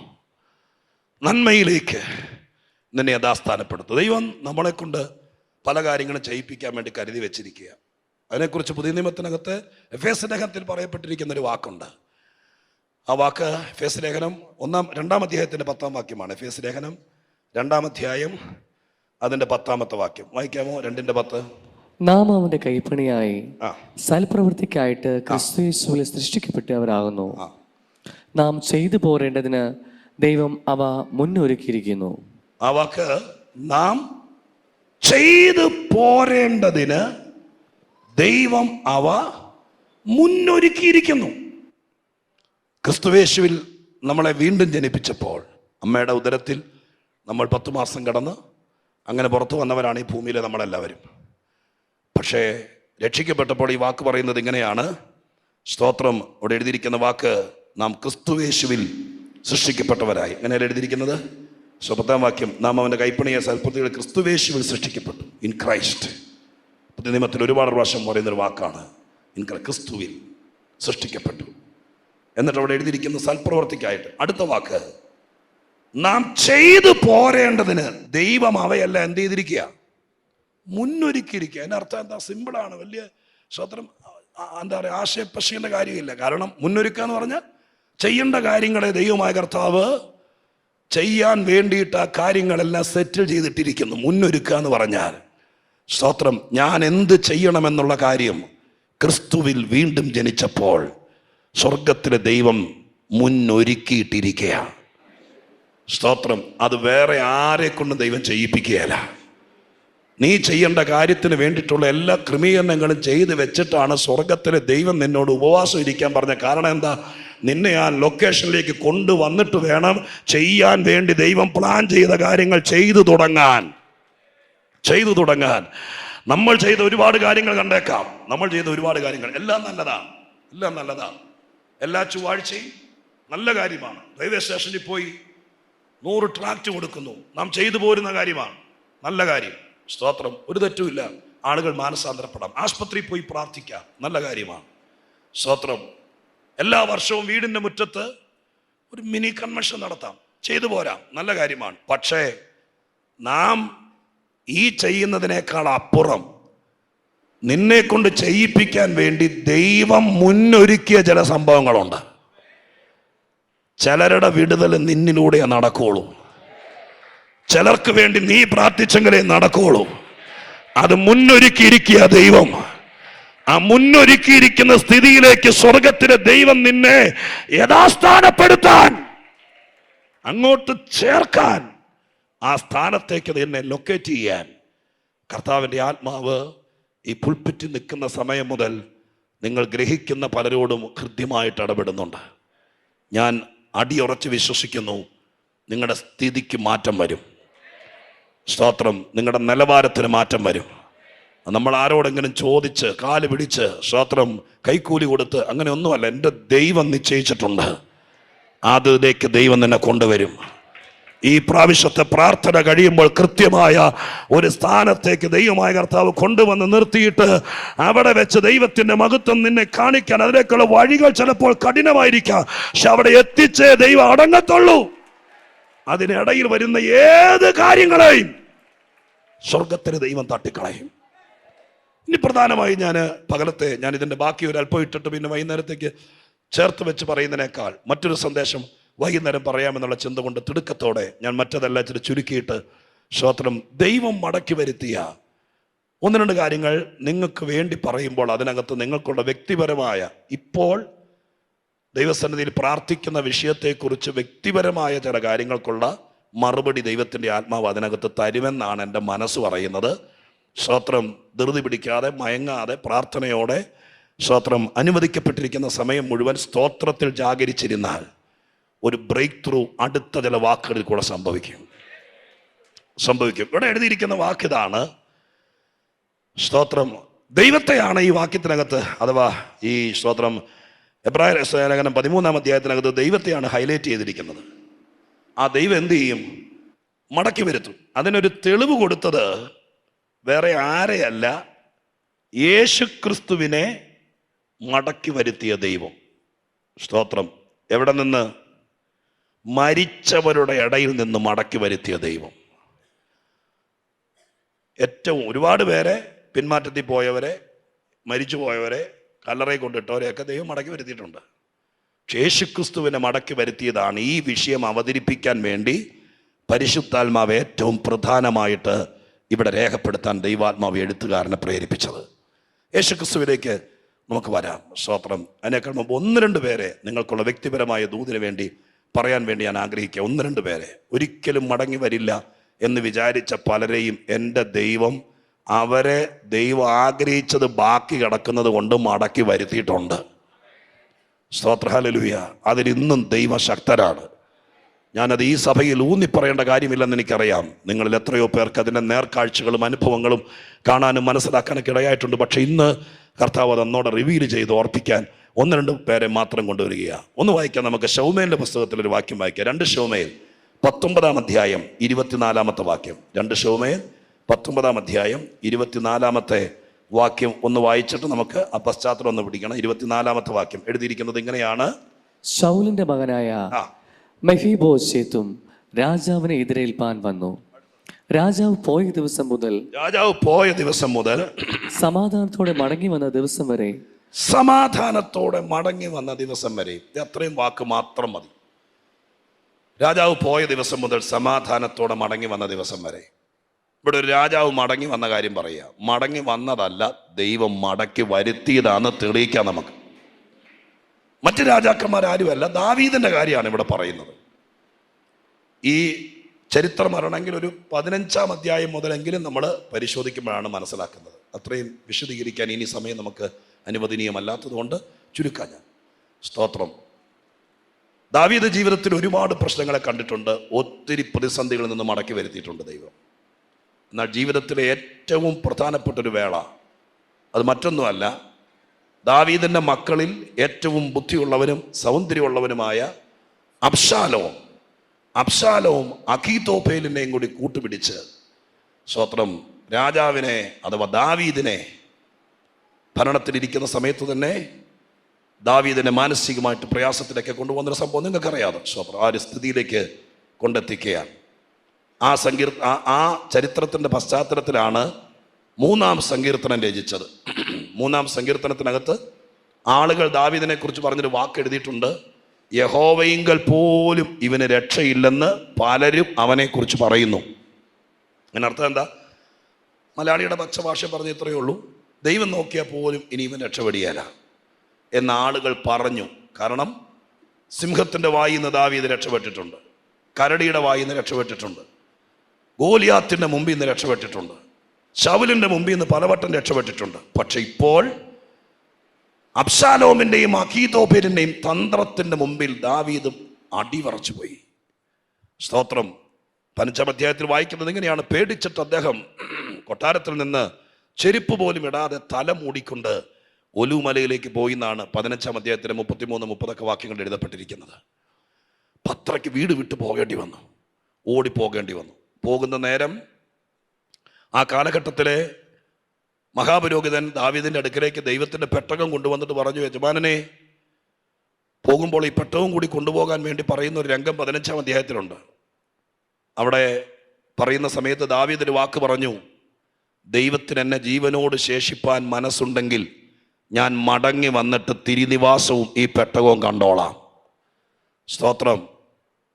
പെട്ടകം നീ ആലയത്തിലേക്ക് അല്ലെങ്കിൽ അതിനുള്ള കൂടാരത്തിലേക്ക് എന്നെ കൊണ്ടുപോകാൻ പറഞ്ഞു. അങ്ങനെ മനസ്സുകൊണ്ട് ദൈവമായ കർത്താവിൻ്റെ സന്നിധിയിൽ പ്രാർത്ഥിച്ചാ പോയത്. ഒലുമലയുടെ മോളിൽ പോയിരുന്ന് ഒറ്റയ്ക്കിരുന്ന് പ്രാർത്ഥിക്കുക. ഇനി ഒരു മടങ്ങി വരവ് ഉണ്ടാകില്ല, സംഭവിക്കുമോ എന്നറിയില്ല. അങ്ങനെ ഇരുന്ന് പ്രാർത്ഥിക്കാൻ തുടങ്ങുക. അങ്ങനെ പ്രാർത്ഥിക്കാൻ തുടങ്ങുമ്പോൾ സ്വർഗത്തിലെ ദൈവം മടക്കി വരുത്തുന്ന ദൈവം പ്രവർത്തിക്കാൻ ആരംഭിച്ചു. സ്തോത്രം, ഹല്ലേലൂയ. ദാവീദിനെ മടക്കി വരുത്താൻ വേണ്ടി, അല്ലെങ്കിൽ ദാവീദിനെ കുറിച്ച് ദൈവം ചെയ്യിപ്പിക്കാൻ ആഗ്രഹിച്ച കാര്യങ്ങൾ നിറവേറ്റാൻ വേണ്ടി സ്വർഗത്തിലെ ദൈവം 5 പേരെ തട്ടിക്കളഞ്ഞു. സ്തോത്രം. കാരണം സ്വർഗസ്ഥ, ഞാൻ പഴയ നിയമത്തിൽ നിന്ന് എടുത്തിട്ട് ഒരു ആവേശം കൊള്ളിക്കാൻ വേണ്ടി കൊല്ലും കൊലയും പറയുകയല്ല ഈ ഉപവാസത്തിൻ്റെ ഇടയിൽ, പക്ഷെ ഒരു യാഥാർത്ഥ്യം മനസ്സിലാക്കാൻ വേണ്ടി പറയുക. ഒരുവനെ കൊണ്ട് ദൈവം ചില കാര്യങ്ങൾ ചെയ്യിപ്പിക്കാൻ വേണ്ടി പ്ലാൻ ചെയ്തിട്ടുണ്ടെങ്കിൽ അവന് വിരോധമായി പൊങ്ങി വരുന്നത് എത്ര ബുദ്ധിരാക്ഷസന്മാരാണെങ്കിലും അതിന്മേൽ കൈവയ്ക്കാൻ ദൈവത്തിന് കഴിയുമെന്ന് ഇന്ന് പകൽക്കാലം വിശ്വസിക്കുന്ന ദൈവമക്കൾ ഇതിനകത്ത് സ്തോത്രം ചെയ്യുമ്പോൾ ആരും ഇല്ലാതാകണമെന്നല്ല, ആർക്കും ന്യായവിധി ഉണ്ടാകണമെന്നല്ല, ആരും തകർന്നു പോകണമെന്നല്ല, മറിച്ച് ദൈവത്തിന്റെ ആത്മാവ് ആ ഭാഗത്ത് ഇടപെടുന്നത്. സ്തോത്രം, ഹല്ലേലൂയ. നിനക്ക് മുമ്പോട്ട് പോകാൻ കഴിയാതെ വണ്ണ് നിന്നെ ഓടിച്ചൊരു സ്ഥലത്ത് ഒതുക്കിയിരുത്തിയിരിക്കുന്നത്, നിനക്ക് താഴെ ഇറങ്ങാൻ കഴിയാതിരിക്കുന്നത്, സ്വന്തം കുടുംബത്തിനകത്ത് നിന്ന് ശത്രുവിനെ പോലെ ചില കാര്യങ്ങൾ എഴുന്നേറ്റിരിക്കുന്നത്, അതും സ്വർഗത്തിലെ ദൈവം കണ്ടിട്ടുണ്ട്. ഈ പ്രാർത്ഥനയിൽ വെച്ച് ആ വിഷയത്തിനകത്ത് സ്വർഗത്തിലെ ദൈവം ഒരു മടങ്ങി വരുത്തിയ ദാസ്ഥാപനം തരാൻ കർത്താവിനെ കൊണ്ട് കഴിയാതിരിക്കുകയല്ല. പരിശുദ്ധാത്മാവ് ചെയ്യാൻ വിശ്വസ്തനായ ദൈവമാണ്. എത്രയോ ഘട്ടങ്ങളിൽ ദാവീദിനെ ദൈവമായ കർത്താവ് നിലനിർത്താൻ വേണ്ടി ഇതൊക്കെ ചെയ്തെന്നറിയാമോ? സ്തോത്രം. ശൗലിനെ ദൈവമായ കർത്താവ് കുറെ നാൾ അനുവദിച്ചു. 10-13 വർഷങ്ങൾ ദാവീദിന് വിരോധമായി വീട്ടിൽ കിടത്തി ഉറക്കാതെ, സ്തോത്രം, ദാവീദിന്റെ പിന്നാലെ കാട്ടിലൂടെ ഇട്ട് ഓടിച്ചു. 13 കൊല്ലം ദൈവം മിണ്ടിയില്ല. സ്തോത്രം. ഒറ്റപ്പെട്ടു, കഷ്ടപ്പെട്ടു, മഴയും വെയിലും എല്ലാം കൊണ്ടു പാറക്കെട്ടുകൾക്കിടയിൽ കിടന്നുറങ്ങി. സ്തോത്രം. ഒരു ദിവസം ദാവീദിന്റെ മനസ്സ് ഇളകാൻ തുടങ്ങി. 1 ശമൂവേൽ ഒരു വാക്ക് ഇങ്ങനെ എഴുതിയിട്ടുണ്ട്, ഞാൻ ഒരു ദിവസം ശൗലിന്റെ കയ്യാൽ മരിക്കുകയുള്ളൂ, ഫെലിസ്ത്യരുടെ ദേശത്തേക്ക് ഓടിപ്പോവുകയല്ലാതെ ഇനി എനിക്ക് രക്ഷയില്ല. ഇത് പറഞ്ഞത് സ്വർഗത്തിലെ ദൈവം കേട്ടു. ഇത് ഹൃദയത്തിൽ പറഞ്ഞു എന്ന് എഴുതിയിരിക്കുന്നത്. ഞാൻ നിങ്ങളോട് പറയാം, സ്തോത്രം, നമ്മുടെ മനസ്സിനകത്തുനിന്ന് ഉരുകി പറയുന്ന ചില വാക്കുകൾ അത് സ്വർഗം കേട്ടാൽ അന്ന് ദൈവത്തിന്റെ നടപടികൾ ആരംഭിക്കും. യേശുവിന്റെ നാമത്തിൽ ഹല്ലേലൂയ.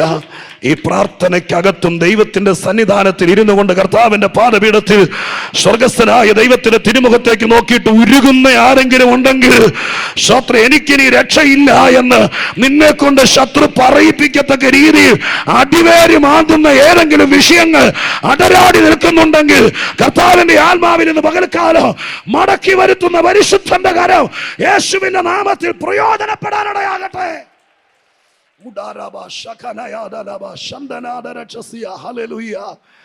അതിനപ്പുറത്തേക്ക് ചില സംഭവങ്ങൾ നടന്നത് സത്യമാണെങ്കിലും ദൈവം തന്നെ നടപടി ആരംഭിച്ചു.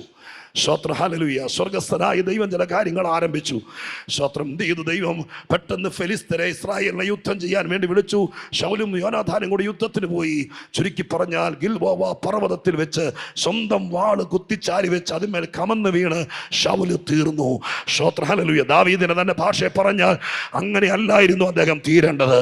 പിന്നെയോ ചിലരെ നിലനിർത്താൻ വേണ്ടി, ചിലരെ കൊണ്ട് ചെയ്യിപ്പിക്കുമെന്ന് ദൈവം പറഞ്ഞ കാര്യങ്ങൾ ചെയ്യേണ്ട സമയമാകുമ്പോൾ അത് ചെയ്യാതിരിക്കാൻ വേണ്ടി ഏതൊക്കെ വിധത്തിൽ തന്ത്രങ്ങളുമായി സ്വസ്ഥത കെടുത്തുന്ന വലിയ വ്യാപാരങ്ങൾ സംഭവിക്കുമ്പോൾ സ്വർഗത്തിലെ ദൈവം ഒതുങ്ങത്തില്ല. ഹല്ലേലൂയ. കർത്താവിന്റെ ആത്മാവിൽ ഇന്നത് പറയുമ്പോൾ വിശ്വസിച്ചു തുടങ്ങണം. സ്വർഗം ഈ പ്രാർത്ഥന തീരുന്നതിനേക്കാൾ മുമ്പ് ദൈവം ചില പ്രവർത്തികൾ ആരംഭിക്കുകയാണ്. കർത്താവ് ചില കാര്യങ്ങൾ അറിഞ്ഞാൽ, ചില കാര്യങ്ങൾ കണ്ടാൽ, ചില കാര്യങ്ങൾ നിന്റെ മനസ്സിളകിയത് കണ്ടാൽ, ഈ ഉപവാസ പ്രാർത്ഥനയ്ക്കിടയിൽ നീ ഞരങ്ങിയത് കണ്ടാൽ, നിന്റെ ഹൃദയം സ്തോത്രം വേദനിച്ചത് കണ്ടാൽ, നീ ഭാരപ്പെട്ടത് കണ്ടാൽ, സ്വർഗത്തിലെ ദൈവം അടങ്ങിയിരിക്കുന്നവനല്ല, കണ്ണടച്ചിട്ട് കടന്നു പോകുന്നവനല്ല. ദൈവം എവിടെയോ കരുക്കൾ നീക്കുന്നുണ്ട്, ദൈവം എവിടെയോ കാര്യങ്ങൾ നീക്കുന്നുണ്ട്. യേശുക്രിസ്തുവിന്റെ നാമത്തിൽ നിന്റെ കാര്യം നടക്കാൻ, നിന്നെ മടക്കി വരുത്താൻ സ്വർഗത്തിലെ ദൈവം ചിലതിനെ നീക്കിക്കളഞ്ഞിട്ട് ദൈവം ചെയ്യുന്നുണ്ട്. വിശ്വസിച്ചുകൊണ്ട് പരിശുദ്ധാത്മാവിന്റെ നിറവോടെ ഈ ആഴ്ചയുടെ അവസാന ദിവസങ്ങളിലേക്ക് എത്തുന്നതിനേക്കാൾ മുമ്പ്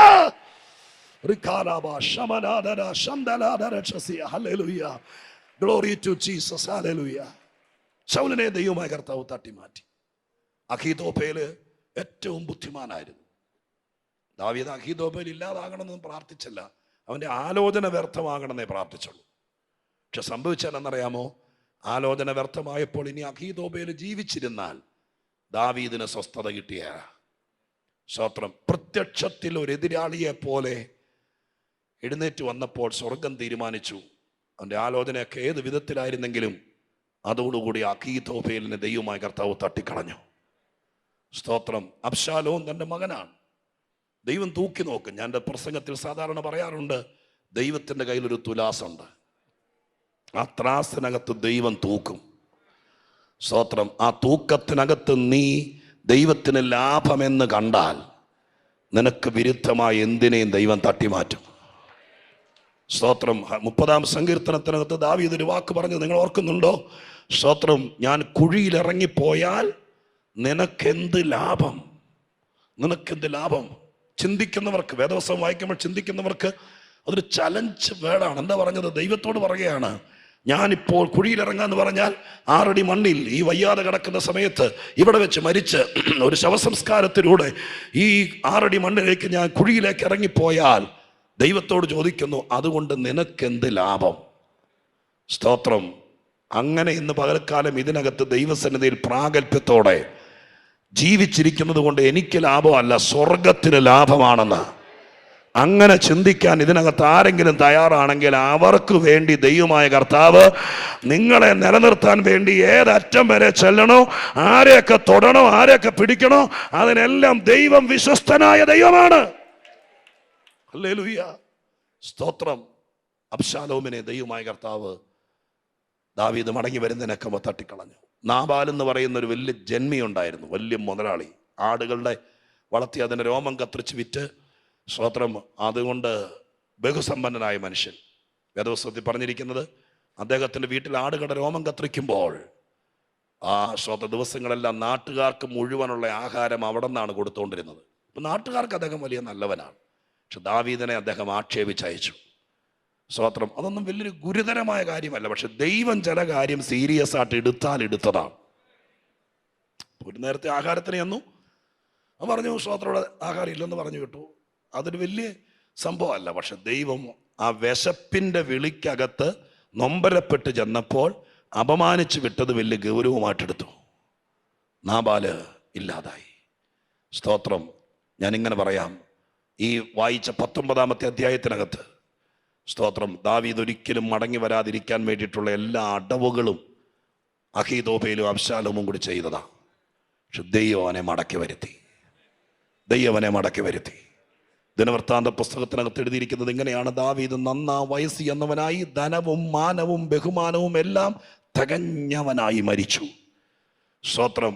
ദൈവത്തിൻ്റെ പദ്ധതിയിൽ തികഞ്ഞവനായി മരിക്കേണ്ടവനെ സ്തോത്രം ഒന്നുമല്ലാത്തവനായി തീർക്കാൻ ശത്രു വിതച്ച കാള എൻ്റെ ദൈവം ആ പ്രാർത്ഥനയ്ക്കകത്ത് പറിച്ചു എന്ന് വേണം പറയാൻ. ഇന്ന് പകലിൽ ദൈവാത്മാവ് ഈ വാക്കുകളെല്ലാം പരിശുദ്ധാത്മാവിൽ ഞാൻ പറയുകയാണ്. കർത്താവിൻ്റെ നാമത്തിൽ നിൻ്റെ ശരീരത്തിലോ കുടുംബത്തിലോ നിൻ്റെ ബിസിനസ്സിലോ എവിടെയെങ്കിലും നീ അറിയാതെ നിന്നെ ഒരു സീറോവാക്കി മാറ്റാൻ വേണ്ടിയിട്ട്, നമുക്കറിയാം ഒരു കൊച്ചു രോഗം മതി ഉണ്ടാക്കിയതെല്ലാം സീറോവാകാൻ. അതിനു വേണ്ടി വിതച്ചിരിക്കുന്നത് ഇന്ന് പകൽക്കാല സ്വർഗത്തിലെ ദൈവത്തിൻ്റെ തിരുസന്നിധിയിൽ ഇരുന്നു കൊണ്ട് ആത്മാവിൽ പ്രാർത്ഥിക്കുന്ന വേളയിൽ സ്വർഗത്തിലെ ദൈവം ആ കാള പറിക്കണം. വിശ്വസിച്ച് എല്ലാ ഹല്ലേലൂയ അതിര് കടന്ന് വിശ്വസിച്ചാൽ ദൈവസഭയിൽ ഇരുന്നോണ്ടാ ഈ ദൂത് കേൾക്കുന്നത്. ശ്രോത്ര, ഡയബറ്റിസ് മുതൽ എന്ന് പറഞ്ഞു പോകൂ. നിന്റെ കിഡ്നി അത് ബാധിക്കരുത്, നിന്റെ ലിവറിനെ അത് ബാധിക്കരുത്. യേശുവിന്റെ നാമത്തിൽ ഇത് പകരക്കാലം നിന്നെ കൊണ്ട് ദൈവത്തിന് ചിലത് ചെയ്യാനുണ്ട്. സ്വർഗം അത് ചെയ്യാൻ തുടങ്ങുകയാണ്. നിന്നെ നീക്കി വെച്ചിരിക്കുന്നത് ഇനിയും ചില കാര്യങ്ങൾ ചെയ്തെടുക്കാനാണ്. അതിന് വിരുദ്ധമായ സകല കാര്യങ്ങളുടെ മേലും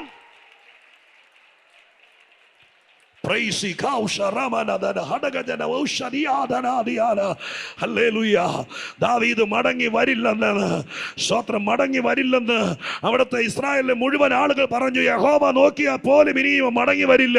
പക്ഷെ എൻ്റെ ദൈവം ആരാന്നറിയാമോ?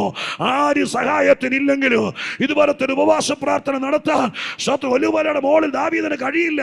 12 കെട്ട് യോഗം നടത്താൻ പറ്റില്ല. ഒറ്റക്കിരുന്ന് കരഞ്ഞപ്പോൾ എന്നോട് ദൈവം പറയുന്നു, നീ ഒറ്റയ്ക്ക് നിന്റെ വീട്ടിലിരുന്ന് കരയുമ്പോൾ എൻ്റെ ദൈവം താഴ്വരയിൽ ചില വേര് വരയ്ക്കാൻ തുടങ്ങും, ചില ശത്രുവിന്റെ കോട്ട ഇടിക്കാൻ തുടങ്ങും. നീ മടങ്ങി വരാതിരിക്കാൻ, ആമേൻ, നിന്റെ തലമുറ മടങ്ങി വരാതിരിക്കാൻ വശീകരിച്ചും വക്രിച്ചുമെല്ലാം കളമൊരുക്കിയ അന്യഭാഷ പറഞ്ഞുകൊണ്ട് ചില കുടുംബങ്ങളുടെ രക്ഷയ്ക്കായി, ചില മടങ്ങി വരവിനായി യേശുവിന്റെ നാമത്തിൽ ഞാൻ ആത്മാവിൽ പറയാം, ഇവിടെ നിന്ന് ശത്രു അഖീതോഫേലിനെ പോലുള്ളവർ വശീകരിച്ചു കൊണ്ടുപോയ അബ്ശാലോമാരെ ദൈവം മടക്കി വരുത്തട്ടെ. ഇന്ന് പകരക്കാലം വേദപുസ്തകത്തിലെ സംഭവം മറ്റൊന്നാണ്, പക്ഷേ നമ്മൾ കൃപയിലാണ് നിന്നോണ്ട് പറയുന്നത്. ചിലരുടെ മേൽ കുരുക്ക് വീഴാനല്ല, ചിലർ തീരാനല്ല പറയുന്നത്. തെറ്റിദ്ധരിക്കപ്പെട്ടവർ, ഒതുങ്ങിപ്പോയവർ, ആരുടെയോ വലയിൽ വീണവർ, അവരെ സ്വർഗത്തിലെ ദൈവം ഈ പ്രാർത്ഥനയിൽ, ആ കണ്ണുനീരിന്റെ പ്രാർത്ഥനയുടെ പുറകിൽ ദൈവം മടക്കി വരുത്തട്ടെ, മടക്കി വരുത്തട്ടെ. മടക്കി വരുത്തുകയല്ല, നിന്നെ വെക്കേണ്ട സ്ഥാനത്ത് കൊണ്ട് വെക്കണം, യഥാസ്ഥാനപ്പെടണം. സ്തോത്രം, ഹല്ലേലൂയ. മടക്കി വരുത്തിയത് കൊണ്ടായില്ല, അവിടെ നിർത്തണം. ദൈവം നിർത്തേണ്ടടുത്ത് നിർത്തിയെങ്കിലേ കാര്യങ്ങൾ നടക്കുകയുള്ളൂ. ഒരാളെ കൂടി പറഞ്ഞ്, യേശുവിനെ കൂടി പറഞ്ഞ് ഞാൻ അവസാന ഭാഗത്തേക്ക് വരാം. നമുക്ക് വേറൊരു വാക്യം വായിക്കാം. സ്തോത്രം, ദിനവൃത്താന്ത പുസ്തകം, 2 ദിനവൃത്താന്തം 19-ാം അധ്യായത്തിൻ്റെ 1-ാമത്തെ വാക്യം കൂടി വായിക്കാമോ? 2 ദിനവൃത്താന്തം 19-ാം അധ്യായത്തിൻ്റെ 1-ാമത്തെ വാക്യം കൂടി വായിക്കാമോ? 19-ന്റെ 1. യഹൂദ രാജാവായ യഹോശാഫാത്ത് യെരൂശലേമിൽ തൻ്റെ അരമനയിലേക്ക് സമാധാനത്തോടെ മടങ്ങി വന്നപ്പോൾ ഹനാനിയുടെ മകനായ യേഹു ദർശകൻ അവനെ എതിരേറ്റ് ചെന്ന്, അത്ര മതി, ആ തുടക്കം ഇതാണ്. യഹൂദ രാജാവായ യഹോശാഫാത്ത് യെരൂശലേമിൽ തൻ്റെ അരമനയിലേക്ക് സമാധാനത്തോടെ മടങ്ങി വന്നു. അതിൻ്റെ ആ ഒറ്റ പാരഗ്രാഫ് നിങ്ങൾ പിന്നീട് വായിച്ചാൽ മതി. പിന്നീട് വായിച്ചാൽ എൻ്റെ പ്രസംഗം തീർക്കേണ്ട സമയമായി. ആ പാരഗ്രാഫ് വായിച്ചാൽ മതി. സംഭവം ഇതാണ്. യഹൂദ രാജാവായിരിക്കുന്ന യഹോശാഫാത്ത് ഇസ്രായേൽ രാജാവായിരിക്കുന്ന തൻ്റെ സമകാലികനായിരിക്കുന്ന ആഹാബുമായിട്ട് സംബന്ധം, സ്തോത്രം, ബന്ധമുണ്ടാക്കി. ആഹാബ് തന്ത്രശാലിയാണ്, സ്തോത്രം. അങ്ങനെ ബന്ധമുണ്ടാക്കി അങ്ങോട്ടും ഒരു വിരുന്നിനെ വിളിച്ചു, ഇങ്ങോട്ടും ഒരു വിരുന്നിനെ വിളിച്ചു. രണ്ടുപേരും തമ്മിൽ വിരുന്നും ആഹാരം എല്ലാം കഴിച്ചതിന് ശേഷം തന്ത്രശാലിയായിരിക്കുന്ന ആഹാബ് ഒരു യുദ്ധത്തിന് വേണ്ടി യഹോശാഫാത്തിനെ കൂടി വിളിച്ചു. അങ്ങനെ ഒരുമിച്ച് ഒരു രഥത്തിൽ, നമ്മൾ സാധാരണ പറയില്ലേ, ചാൻ വണ്ടി എടുക്കണ്ട, എൻ്റെ വണ്ടി പോകാമെന്ന് പറഞ്ഞ പോലെ യഹോശാഫാത്തിൻ്റെ വണ്ടി എടുക്കാതെ, രഥം എടുക്കാതെ ഈ ആഹാബിൻ്റെ രഥത്തിൽ കയറ്റി. രഥത്തിൽ കയറി കഴിഞ്ഞപ്പോൾ ആഹാബ് പറഞ്ഞു, അങ്ങ് നേതാവായിക്കോ, ഇസ്രായേലുമായിട്ടുള്ള യുദ്ധം, അങ്ങ് യഹൂദ രാജാവല്ലേ, അങ്ങ് നിൻ്റെ സംഘടിത ശക്തിയായി കൂടെ നിൽക്കുന്ന ആളല്ലേ, അതുകൊണ്ട് ഇസ്രായേൽ രാജ്യത്തിൻ്റെ രാജാവിൻ്റെ അങ്കി അങ്ങ് ധരിക്കുക, അങ്ങയുടെ ഞാൻ ധരിക്കാം എന്ന് പറഞ്ഞ് സാരഥിയായി രഥത്തിൻ്റെ മുമ്പിൽ നിർത്തി. സ്തോത്രം, ഈ മനുഷ്യനെ വാസ്തവത്തിൽ ചതിക്കുകയായിരുന്നു, മുമ്പിൽ നിർത്തി. ആ സന്ദർഭത്തിൽ ദൈവമായ യഹോവ, അവിടെ എഴുതിയിരിക്കുന്ന വാക്കുകൾ ഇങ്ങനെയാണ്. സ്തോത്രം, 30-ാമത്തെ വാക്യം. അവർ പടയിൽ കടന്നു, എന്നാൽ ആരാം രാജാവ് തൻ്റെ രഥനായകന്മാരോട്, നിങ്ങൾ ഇസ്രായേൽ രാജാവിനോട് മാത്രമല്ലാതെ ചെറിയവരോടോ വലിയവരോടോ യുദ്ധം ചെയ്യരുത് എന്ന് കൽപ്പിച്ചിരുന്നു. ആകയാൽ രഥനായകന്മാർ യഹോശാഫാത്തിനെ കണ്ടപ്പോൾ ഇവൻ തന്നെ ഇസ്രായേൽ രാജാവ് എന്ന് പറഞ്ഞ് അവനോട് പൊരുതുവാൻ തിരിഞ്ഞു. എന്നാൽ യഹോശാഫാത്ത് നിലവിളിച്ചു, യഹോവ അവനെ സഹായിച്ചു. കേൾക്കണേ, ആ രഥത്തിൻ്റെ മുമ്പിൽ നിന്നുകൊണ്ട് ആരാം രാജാവിനെതിരെ സ്തോത്രം ശരങ്ങൾ തൊടുത്തു വിടുമ്പോൾ, ആരാം രാജാവ് തന്ത്രശാലിയായ തന്ത്രജ്ഞനാണ്. അദ്ദേഹം അന്ന് പട്ടാളത്തോട് പറഞ്ഞയച്ചിരുന്നു, ഇന്ന് ഇസ്രായേൽ രാജാവ് ആഹാബാണ്, അവനെ അങ്ങ് തീർത്താൽ മതി, പട്ടാളക്കാരെ ആരെയും തൊടണ്ട, അവനങ്ങ് തീർന്ന പ്രശ്നം തീരും എന്നാ പറഞ്ഞു വിട്ടിരിക്കുന്നത്. അങ്ങനെ നേരെ രഥത്തിനകത്ത് നിൽക്കുന്ന ഈ സ്തോത്രം ആഹാബാണെന്ന് വിചാരിച്ചുകൊണ്ട് യഹോശാഫാത്തിന് നേരെ ആരാം രാജ്യത്തിൻ്റെ സൈന്യാധിപൻ ശരം തൊടുക്കാൻ തുടങ്ങി. കൊതുക് പറക്കുന്നത് പോലെ ചുറ്റും സ്തോത്രം മുമ്പിൽ നിൽക്കുന്ന യഹോശാഫാത്തിൻ്റെ ചുറ്റും ആരാം സൈന്യത്തിൻ്റെ ശൂലം അല്ലെങ്കിൽ അമ്പുകൾ പാഞ്ഞു വരാൻ തുടങ്ങിയപ്പോൾ യഹോശാഫാത്ത് കരഞ്ഞു നിലവിളിച്ചു ദൈവത്തോട്.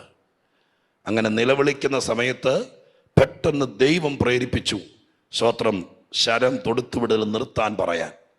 അങ്ങനെ സ്തോത്രം നിർത്തി. പക്ഷെ ലാസ്റ്റ് ഒരു പടയാളി തൊടുത്തു പിടിച്ച് വിത്തിൻ സെക്കൻഡ്, ആ ഭാഗമൊക്കെ നിങ്ങൾ വായിക്കുമ്പോൾ കുറച്ചുകൂടെ നിങ്ങൾ ശ്രദ്ധിക്കണം. അവനെ വിട്ടുപോകാൻ ദൈവം അവർക്ക് തോന്നിച്ചു. അവൻ ഇസ്രായേൽ രാജാവല്ല എന്ന് രാജാക്കന്മാരെ കണ്ടിട്ട് അവനെ പിന്തുടരാൻ മടങ്ങിപ്പോയി.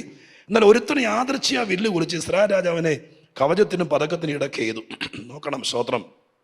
ഒരുത്തനിങ്ങനെ അമ്പിങ്ങനെ വലിച്ചു പിടിച്ചിരിക്കുക. പെട്ടെന്ന് കമാൻഡിങ് വന്നു, സ്റ്റോപ്പ്, നിർത്താൻ. സ്തോത്രം. നിർത്താൻ വേണ്ടി പറയുന്ന സമയത്ത് എല്ലാ പടയാളികളും പെട്ടെന്ന് ഒരു സെക്കൻഡ് കൊണ്ട് ആ കമാൻഡിങ്ങിന് മുമ്പിൽ അമ്പ് താഴെ വെച്ചു. പക്ഷെ ഇങ്ങേര് വലിച്ചു പിടിച്ചിരുന്നു. വലിച്ചു പിടിച്ചത് യാദൃച്ഛിയ എന്നുള്ള വാക്കിന്റെ അർത്ഥം അബദ്ധത്തിൽ കമാൻഡിങ് വന്നെങ്കിലും ഈ വലിച്ചു പിടിച്ചിരുന്ന ശരം അറിയാതെ തെറിച്ചുപോയി. തെറിച്ചു പോയിട്ട് എവിടെ ചെന്ന് കൊണ്ടേന്നറിയാമോ? മുമ്പിൽ നിന്ന യഹോശാഫാത്തിന്റെ സൈഡിൽ കൂടെ കയറി ആഹാബിന്റെ നെഞ്ചത്ത് തറച്ചു. സ്തോത്രം. നിങ്ങളിന്ന് പകർക്കാലം ഓർത്തെ, ദൈവത്തിന് ഉന്നം പിഴക്കുകയല്ല. സ്തോത്രം. ആരൊക്കെ മുമ്പിൽ നിന്നാലും ആരെയൊക്കെ മുമ്പിൽ കാട്ടിയാലും സ്വർഗത്തിലെ ദൈവം പറയുന്നു ദൈവത്തിന് ഉന്നം പിഴക്കുകയല്ല. യാദൃച്ഛിയ എന്ന മലയാളം വാക്കിന് യാദൃച്ഛിയ എന്നല്ല പറയേണ്ടത്. പിന്നെയോ സെക്കൻഡിന്റെ ഒരു അംശം, അത്ര സമയം മതി സ്വർഗത്തിലെ ദൈവത്തിന് നിന്നെ രക്ഷിപ്പാൻ. ഒരുത്തനെ തകർത്ത് കളയാൻ ഒരു ദിവസം വേണ്ട, ഒരാണ്ട് വേണ്ട. ഹല്ലേലൂയ. ഒരു സെക്കൻഡിന്റെ അംശം മതി. ആ ഒരു സെക്കൻഡിന്റെ ഒരു അംശം കൊണ്ട്, യാദൃച്ഛിക എന്നുള്ള വാക്കിനെ ഞാൻ കുറച്ചുകൂടെ വലിച്ച് നിങ്ങളെ തുറന്നു കാണിക്കുക. ഒരു പോയിന്റ് കൊണ്ട് സ്വർഗത്തിലെ ദൈവം അവനെ തകർത്ത് കളഞ്ഞു. സ്തോത്രം. രഥത്തിനകത്ത് മുറിവേറ്റ് കിടക്കുന്ന ആഹാബ് വാവിട്ട് നിലവിളിച്ചു. യഹോശാഫാത്ത് ചാടിയിറങ്ങി. അങ്ങനെ സ്തോത്രം. ആ യുദ്ധത്തിൽ വെച്ച് ആഹാബ് മരിക്കുന്നു. യഹോശാഫാത്തിനെ കുറിച്ച് 19:1 എഴുതിയിരിക്കുന്നത്, രാജാവ് സമാധാനത്തോടെ മടങ്ങി വന്നപ്പോൾ. സത്യത്തിൽ അമ്പ് തറയ്ക്കേണ്ടത് ഇവന്റെ നെഞ്ചത്താണ്. സ്തോത്രം. ഇവന്റെ ചോരയാണ് മണ്ണിൽ വീഴേണ്ടത്. പക്ഷെ എൻ്റെ ദൈവം നിശ്ചയിച്ചിരുന്നു നിന്നെ മടക്കി വരുത്തി ചിലതോടെ ചെയ്യിപ്പിക്കണം. സ്തോത്രം. ഹല്ലേലൂയ. ആഹാബിനെ കൊണ്ട് ഇനി ഒന്നും ചെയ്യിപ്പിക്കാനില്ല, പക്ഷെ നിന്നെ കൊണ്ട് ചിലത് ചെയ്യിപ്പിക്കാനുണ്ട്. നിന്നെ കൊണ്ട് ചെയ്യിപ്പിക്കാനുള്ളത് കൊണ്ട് സ്വർഗത്തിലെ ദൈവം നിശ്ചയിച്ചു. സ്തോത്രം. അമ്പ് കടന്നു പോകുവാൻ ചെവിയുടെ താഴെ കൂടെ ചെറിയൊരു ഗ്യാപ്പ് മതി. അതിലൂടെ കടന്നു പോയാലും നിന്നെ സ്തോത്രം ഈ കുഴി ചാടിച്ച, നിന്നെ ചതിച്ച, നിന്നെ ഇതിന്റെ മുമ്പിലേക്ക് വലിച്ചെറിഞ്ഞ, നിന്നെ കരയിപ്പിച്ച, നിന്റെ സ്വസ്ഥത കെടുത്തിയ, നിന്നെ ജീവനും മരണത്തിനും ഇടയിലാക്കിയ ആരാണോ ആ വിഷയത്തിന് മേൽ സ്വർഗത്തിലെ ദൈവം സ്തോത്രം യാദൃച്ഛിക എന്നല്ല പറയേണ്ടത്, ദൈവത്തിന്റെ ടൈമിംഗ്. ഹല്ലേലൂയ. സെക്കൻഡിന്റെ ഒരു അംശം, അത്രയും മതി ദൈവപ്രവൃത്തി നടക്കാൻ. ഈ ഉപവാസ പ്രാർത്ഥനയിൽ നിങ്ങൾ വിശ്വസിക്കുന്ന 21 ദിവസമാണ് നമ്മൾ പ്രാർത്ഥിക്കുന്നത്. 21 ദിവസത്തിന്റെ പൂർണ്ണതയിലെത്തുന്നതിനേക്കാൾ മുമ്പ് സ്തോത്രം ഇവിടെ വരുന്ന് പ്രാർത്ഥിച്ചുകൊണ്ടിരിക്കുന്ന ആളുകളുടെ ഒരുപക്ഷെ ശുശ്രൂഷകൾ നടക്കുമ്പോൾ ഒരു സെക്കൻഡിന്റെ ഒരംശം മതിയായിരിക്കും. ആ ഒരംശത്തിലൂടെ ദൈവമായ കർത്താവ് ചില വിഷയങ്ങളെ തീർത്തിട്ട് നിന്നെ മടക്കി വരുത്താൻ നിശ്ചയിച്ചിട്ടുണ്ടെങ്കിൽ എൻ്റെ കർത്താവ് നിന്റെ വീട്ടിലേക്ക്, അരമനയിലേക്ക്, നിന്നെ പിരിച്ചുവിട്ട സ്ഥലത്തേക്ക്, നിന്നെ ഇറക്കി വിട്ടിടത്തേക്ക് അല്ല, നമ്മൾ പറഞ്ഞു തുടങ്ങിയതുപോലെ സ്വർഗം കണ്ടുവച്ചിരിക്കുന്ന ആ ലൊക്കേഷനിലേക്ക് സ്വർഗം നിന്നെ മടക്കി വരുത്തും. ഇതെല്ലാം ദൈവത്തിന്റെ മഹാപ്രവർത്തികളാണ്. പക്ഷെ ഇപ്പോൾ സ്തോത്രം, എബ്രായ ലേഖനത്തിന്റെ എഴുത്തുകാരൻ അവിടെ പറഞ്ഞത്, ഞാനാണ് ഒരു പ്രസംഗത്തിന് ദൈവത്തിന്റെ ദൂത് കൂടെ ഇതിനകത്ത് വരാൻ വേണ്ടിയിട്ടാണ് ദാവീദിനെയും യഹോശാഫാത്തിനെയൊക്കെ ഞാൻ കൂട്ടുപിടിച്ചത്. പക്ഷേ എബ്രായ ലേഖനത്തിന്റെ എഴുത്തുകാരൻ ദൈവം എവിടെ നിന്നാണെങ്കിലും മടക്കി വരുത്തുന്നവനാണെന്ന് തെളിയിക്കാൻ വേറെ ആരെയും കൂട്ടുപിടിച്ചില്ല, യേശുവിനെയാണ് പിടിച്ചത്. യേശുവിനെ മരിച്ചവരുടെ ഇടയിൽ നിന്ന് മടക്കി വരുത്തിയ. സ്തോത്രം.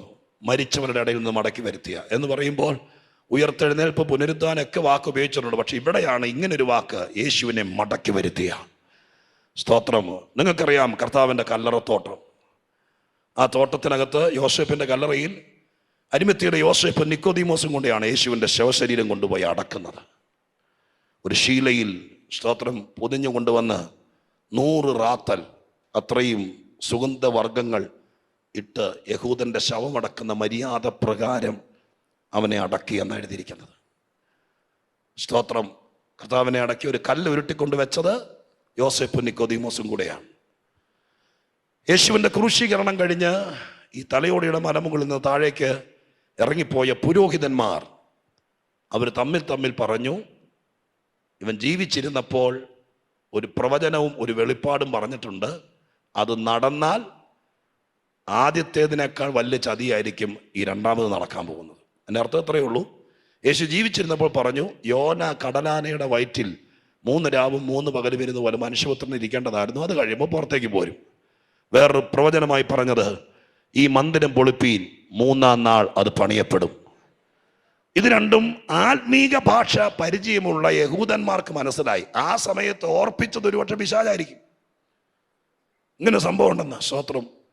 അങ്ങനെ പുരോഹിതന്മാര് പീലാത്തോസിന്റെ അടുക്ക ചെന്നിട്ട് തെറ്റിദ്ധരിപ്പിച്ചു പീലാത്തോസിനെ. പീലാത്തോസിനോട് പറഞ്ഞു, അവന്റെ ശിഷ്യന്മാര് മോശക്കാരല്ല, അവര് കല്ലറയ്ക്കകത്ത് നിന്ന് മൃതശരീരം എടുത്തുകൊണ്ട് പോയിട്ട് അവന്മാര് ഇവൻ ഉയർത്തെഴുന്നൂറ്റെന്നങ്ങാൻ പറഞ്ഞു കഴിഞ്ഞാൽ പിന്നെ സ്തോത്രം അത് വലിയ പ്രശ്നമാവും, എൻ്റെ പേരിൽ കല്ലറ ഉറപ്പാക്കണം.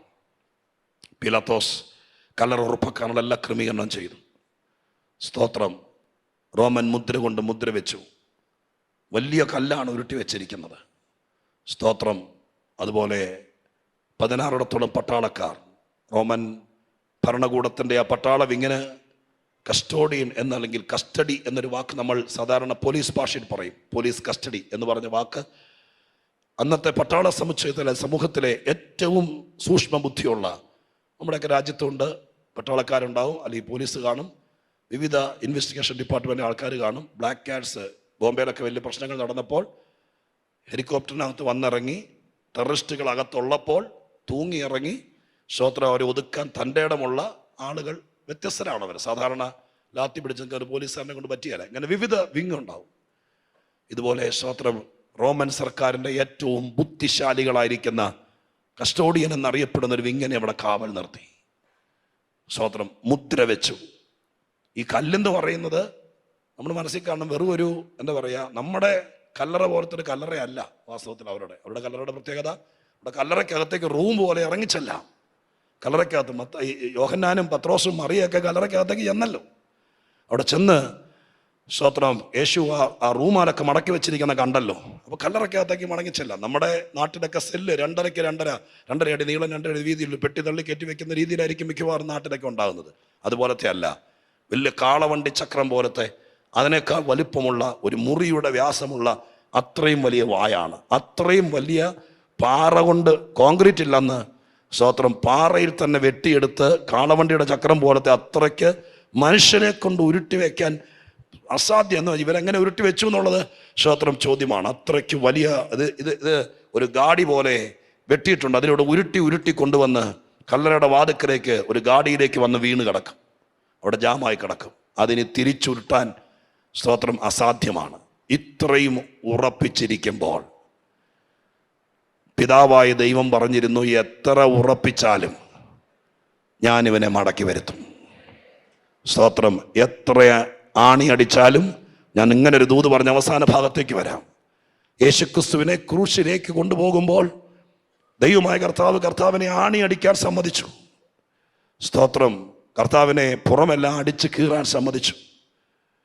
കർത്താവിനെ തലയിൽ മുൾക്കിരീടം വയ്ക്കാൻ സമ്മതിച്ചു. കാർക്കിച്ച് യേശുവിൻ്റെ മുഖത്തേക്ക് തുപ്പാൻ സമ്മതിച്ചു.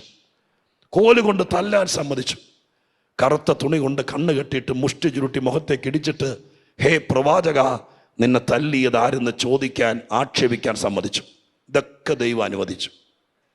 പക്ഷേ തിരുവെഴുത്തിൽ ദൈവം ഒന്ന് കണ്ടിട്ടുണ്ട്, ഇവരെന്തൊക്കെ ചെയ്താലും എൻ്റെ പുത്രനെ ഞാൻ മടക്കി വരുത്തും. ഈ പകലിൽ ഞാൻ അവസാന ഭാഗത്തേക്ക് വരുമ്പോൾ ഇങ്ങനെ പറയാം, ലോകമോ ഈ ലോകത്തിലുള്ളവരോ അനാത്മീകരോ സ്വന്തം കുടുംബക്കാരോ പൈശാചിക ശക്തികളോ നിന്റെ കൂടെ നിന്നവരോ സ്തോത്രം ഇനി പൊങ്ങി വരാതിരിക്കാൻ എത്ര വലിയ കല്ല് വെച്ച് മുദ്ര വെച്ചാലും സ്വർഗത്തിലെ ദൈവം ഇന്ന് പകൽക്കാലം ഈ ഉച്ചയ്ക്ക് മടങ്ങിപ്പോകുന്നതിനൊക്കെ പറഞ്ഞു നിർത്തുന്നത് ഇങ്ങനെയാണ്, എത്ര വലുതാണെങ്കിലും അതിനെ പൊളിച്ച് പൊക്കിക്കൊണ്ടുവരാൻ കരുത്തുള്ള ദൈവമാണ് നമ്മുടെ കർത്താവ്. ആ കർത്താവിനെ ഇന്ന് വിശ്വസിക്കുന്ന ദൈവത്തിന്റെ മക്കൾ എത്ര പേരുണ്ട്? അവരിന്ന് പകരക്കാലം ഞാൻ പറഞ്ഞു തുടങ്ങിയ നിമിഷം മുതൽ ദൈവാത്മാവ് ഇടപെട്ടുകൊണ്ടിരുന്ന ഓരോ വാക്കുകളും നിങ്ങളെ ബാധിച്ചെങ്കിൽ പരിശുദ്ധാത്മാവിന്റെ നിറവോടെ പറ, കർത്താവ് ഈ പ്രാവശ്യത്തെ ഉപവാസ പ്രാർത്ഥനയിൽ ചില പ്രത്യേക ടെർമിനോളജികൾ, ചില പ്രത്യേക വാക്കുകൾ സ്തോത്രം ഞാനും കരുതി വെച്ചാലോ, പക്ഷേ എന്റെ അതിരത്തിൽ നടന്നു ചാടി ചില ലൊക്കേഷനുകൾ സ്വർഗം നിനക്കോ നിന്റെ സന്തതിക്കോ ദൈവം കണ്ടുവച്ചിട്ടുണ്ട്. അതെവിടാന്നറിയില്ല. ചിലപ്പോൾ ബാംഗ്ലൂർ ആയിരിക്കില്ല, ചിലപ്പോൾ ഇന്ത്യയിലായിരിക്കില്ല, ചിലപ്പോൾ യൂറോപ്പിലായിരിക്കാം, ചിലപ്പോൾ US-ലായിരിക്കാം. ഏതോ ഒരു ലൊക്കേഷനിൽ നിന്റെ അനുഗ്രഹം, നിന്റെ നന്മ നിന്നെ കൊണ്ട് ചെയ്യിപ്പിക്കാനുള്ളത് സ്വർഗം കരുതി വെച്ചിട്ടുണ്ട്. അവിടേക്ക് കൊണ്ടുപോകാൻ കർത്താവ് ചിലരെ ഇതിനകത്ത് നോക്കി വെച്ചിട്ടാണ് ഇന്ന് പകലിൽ ഈ യോഗത്തിൽ ഇരിക്കാൻ പറഞ്ഞത്. സ്തോത്രം, ഹല്ലേലൂയ. ഒരുപാട് പ്രസംഗങ്ങൾ എൻ്റെ മനസ്സിനകത്ത് കിടന്നെങ്കിലും സ്തോത്രം ഒരുപക്ഷെ കുറച്ചുകൂടെ ലളിതമായിട്ട് പറഞ്ഞ് സ്തോത്രം ചെയ്യിപ്പിക്കാൻ പറ്റുന്ന വിഷയങ്ങൾ കിടന്നെങ്കിലും പരിശുദ്ധാത്മാവിനെ അനുസരിക്കേണ്ടത് ആവശ്യമായിരിക്കയാൽ ഗ്രഹിപ്പാൻ ഇച്ചിരി കട്ടി ഉണ്ടായിരുന്നെങ്കിലും ഞാൻ എൻ്റെ ഭാഗത്ത് നിന്നുകൊണ്ട് പറയാം, ചിലരെ ദൈവം ഇന്ന് കണ്ടിടത്തല്ല ഇനി കാണാൻ പോകുന്നത്. ശത്രു കൊണ്ടിട്ട നിന്റെ ഹല്ലേലൂയ ആ ഒലിവുമലയിൽ ഒറ്റപ്പെട്ട് കിടക്കുന്ന ആ സ്ഥലത്ത് നിന്ന് സ്വർഗത്തിലെ ദൈവം നിനക്ക് വേണ്ടി ദൈവം വെച്ചിരുന്ന ആ സ്ഥലത്തേക്ക് നിന്നെ തിരിച്ചു വരുത്തത്തില്ലെന്ന് പറഞ്ഞ സ്ഥാനത്ത് നിന്ന് സ്വർഗസ്ഥനായ ദൈവം മടക്കി വരുത്തി ആത്മീകമായി അനുഗ്രഹിച്ച് ദൈവത്തിന്റെ കൃപയുടെ വ്യാപാരത്താൽ ദൈവം തന്റെ വാക്കു പാലിക്കുന്ന ദിവസങ്ങളാണ്. ഹല്ലേലൂയ. ഒന്നോടെ ഞാൻ കടത്തി പറയാം, ഞാൻ സാധാരണ പോസിറ്റീവായി ഒരുപാട് വിശ്വസിക്കുന്ന ഒരാളായിരിക്കാൻ എന്റെ വാക്കുകളെ ഞാൻ വിശ്വസിക്കുന്നുകൊണ്ട് പറയാം, ഈ വർഷത്തിന്റെ 6-ാം മാസം കഴിഞ്ഞു പോകുന്നതിനേക്കാൾ മുമ്പ് ചില വിഷയങ്ങളെ സ്വർഗത്തിലെ ദൈവം യഥാസ്ഥാനപ്പെടുത്തി എങ്ങനെ മടക്കി വരുത്തി യഥാസ്ഥാനപ്പെടുത്താൻ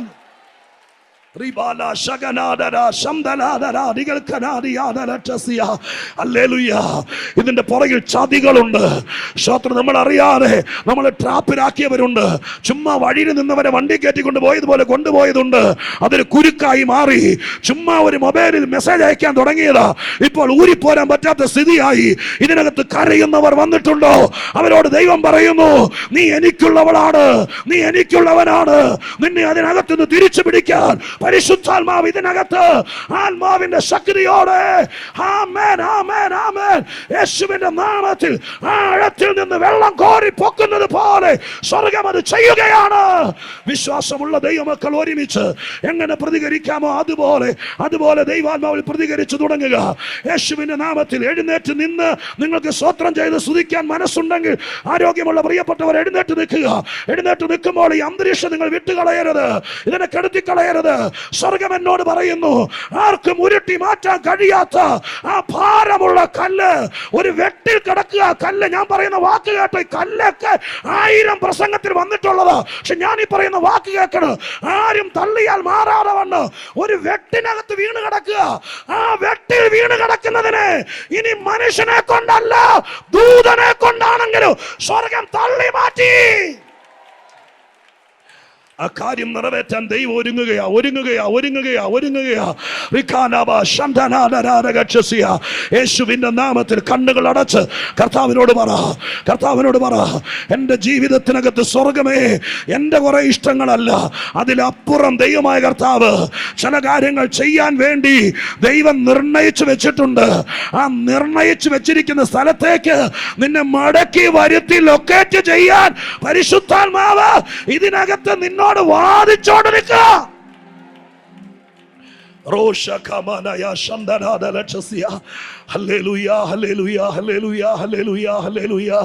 ഹൃദയത്തിനകത്തായി അവർ ഇറക്കിക്കൊണ്ട് സ്തോത്രം ചെയ്താട്ടെ. കർത്താവേ ഹല്ലേലൂയ. ചിലരെ നീ ചെന്ന് വിളിക്കുമ്പോൾ വരത്തക്ക രീതിയിൽ കഴിഞ്ഞ 5 വർഷമായി നീ ഫോൺ ചെയ്താൽ എടുക്കാത്ത ചിലരെ ഇന്ന് പകൽക്കാലം സ്വർഗത്തിലെ ദൈവം പറയുന്നു, ഇനി ഇന്ന് പകലിൽ നീ ദൂത് കേട്ടിട്ട് ഒരിക്കൽ കൂടി നീ പ്രാർത്ഥിച്ചിട്ട് വിളിച്ചു നോക്ക്. ആത്മാവ് ഇതിനകത്ത് പറയുന്നു, 5 കൊല്ലം കൊല്ലമായി നിന്നെ ബ്ലോക്ക് ചെയ്തിരുന്നത് സ്വർഗമാ ബ്ലോക്ക് പൊട്ടിക്കുക. ചില കാര്യങ്ങൾ നടക്കാൻ സമയമായി, സമയമായി, സമയമായി, സമയമായി. യേശുവിന്റെ നാമത്തിൽ അങ്ങനെ സംഭവിച്ചുകൊണ്ടിരിക്കുന്നു. ദൈവസന്നിധിയിൽ ഒരുമിച്ച് കർത്താവിനോട് പ്രാർത്ഥിക്കുക. ദൈവമേ, ഇന്ന് പകൽക്കാലം കർത്താവിനാണ് അധികാരം. അങ്ങയെക്കുറിച്ച് എബ്രായ ലേഖനത്തിന്റെ അവസാന വാക്യം, അവസാന വാക്യം. ഒരുപാട് പ്രാർത്ഥനയുടെ മറുപടി കെട്ടിക്കിടക്കുന്നുണ്ട്. നിരാശപ്പെടാനാണെങ്കിൽ ഒത്തിരി കാര്യങ്ങളുണ്ട്, ഭാരപ്പെടാനാണെങ്കിൽ അതിനേക്കാൾ വലുതുണ്ട്. പക്ഷെ അവസാനത്തെ വാക്യം ഇതാണ്: നിങ്ങൾ ഇങ്ങനെ കുഴി കിടന്ന് തീരത്തുള്ളൂ എന്നല്ല എബ്രായ ലേഖനം പറഞ്ഞിട്ട് യാത്ര പറയുന്നത്. പിന്നെയോ, നിങ്ങളുടെ അടുക്കലേക്ക് ദൈവം വരും. യേശുവിനെ മരിച്ചവരുടെ ഇടയിൽ നിന്ന് മടക്കി വരുത്തിയതുപോലെ മനസ്സ് കെട്ടപ്പെട്ട സ്ഥാനത്ത് നിന്ന് ദൈവം മടക്കി വരുത്തും. ഏതെങ്കിലും വിഷയത്തിൽ ഈ പറയപ്പെട്ട സന്ദേശത്തിനിടയിൽ എന്തെങ്കിലും കാര്യങ്ങളുണ്ടെങ്കിൽ അവർ ദൈവസന്നിധിയിൽ ഒരു വാക്ക് ദൈവത്തോട് പ്രാർത്ഥിച്ചാട്ടെ, സ്തോത്രം ചെയ്ത് പ്രാർത്ഥിച്ചാട്ടെ. ഒരു ദൂതും പാഴാകരുത്. തുടങ്ങിയത് ഇങ്ങനെയാണ്: പാറയെ തകർക്കുന്ന ചുറ്റികയാണ് വചനെന്ന്. ഇത് പറഞ്ഞുകൊണ്ടിരുന്നപ്പോൾ എവിടെയോ പാറ പൊടിഞ്ഞിട്ടുണ്ട്, പൊടിഞ്ഞിട്ടുണ്ട്, പൊടിഞ്ഞിട്ടുണ്ട്. റബല ശകന ദരബ ശന്ധന പൊടിഞ്ഞിട്ടുണ്ട്. ദൈവം അത് ചെയ്യുന്നുണ്ട്. രണ്ട്, നിനക്കുള്ള വചനം കർത്താവ് ഇതിനകത്ത് എവിടെയോ മറച്ചു വെച്ചിട്ടുണ്ട്. ഇനി ഞാൻ എങ്ങനെ പ്രാർത്ഥിക്കും, ആരോട് പറയുമെന്നോർത്ത വിഷയത്തിൽ ദൈവം എന്തെങ്കിലും ഒരു വാക്ക് പറഞ്ഞെങ്കിൽ അവർ ദൈവസന്നിധിയിൽ കണ്ണുകളടച്ച് ഒരു വാക്ക് ദൈവത്തോട്, നിങ്ങൾക്ക് എങ്ങനെ ആത്മാവിൽ നിങ്ങൾക്ക് ലഭിക്കുന്ന ഇൻസ്പിറേഷൻ അനുസരിച്ച് സ്തോത്രത്തിൽ ജാഗരിച്ച് പ്രാർത്ഥിക്കുമ്പോൾ ഞാനൊരു വാക്ക് പ്രാർത്ഥിച്ച് കർത്താവിൻ്റെ ദാസന് കൈമാറാം. പരിശുദ്ധ ദൈവമേ, ഇവിടെ വന്ന ദൈവത്തിൻ്റെ വചനം പറയുമ്പോൾ നിങ്ങളുടെ ആത്മാവിൻ്റെ ശക്തി ഇതിനകത്ത് വ്യാപരിക്കുന്നത് തിരിച്ചറിയുന്നു. ആരൊക്കെയോ ദൈവം കണ്ടുവച്ചിട്ടുണ്ട്. അവരെ ദൈവമായ കർത്താവ് അവരെ കൊണ്ട് മാത്രം ചെയ്യിപ്പിക്കാൻ, അവർക്ക് വേണ്ടി മാത്രം സംഗ്രഹിച്ചു വെച്ചത് അത് ഈ പ്രാർത്ഥനാ ദിവസങ്ങളിൽ കർത്താവ് പുറത്തെടുക്കുമെന്ന് വിശ്വസിക്കുന്നു. ശൗല് വന്നപ്പോൾ ശൗമേല് പറഞ്ഞു, ആർക്കും കൊടുക്കാതെ മാറ്റി വെച്ചിരുന്ന കൈക്കുറക് അതിങ്ങെടുത്ത് ഇവന് കൊടുക്കാൻ. ഇപ്പൊ ഞാൻ ആത്മാവിൽ പ്രാർത്ഥിക്കുന്നു, ഇതുവരെ ആർക്കും കൊടുക്കാതെ മാറ്റി വെച്ചിരുന്നത് ഇന്നിവിടെ നിൽക്കുന്ന ചിലർക്ക് ദൈവം കൊടുക്കണേ കർത്താവേ. അതവർക്ക് അനുഗ്രഹമാകണം. പ്രാർത്ഥന കേട്ടതിന് നന്ദി. യേശുവിൻ നാമത്തിൽ തന്നെ ആമേൻ. കർത്താവ് അനുഗ്രഹിക്കട്ടെ നിങ്ങളെ.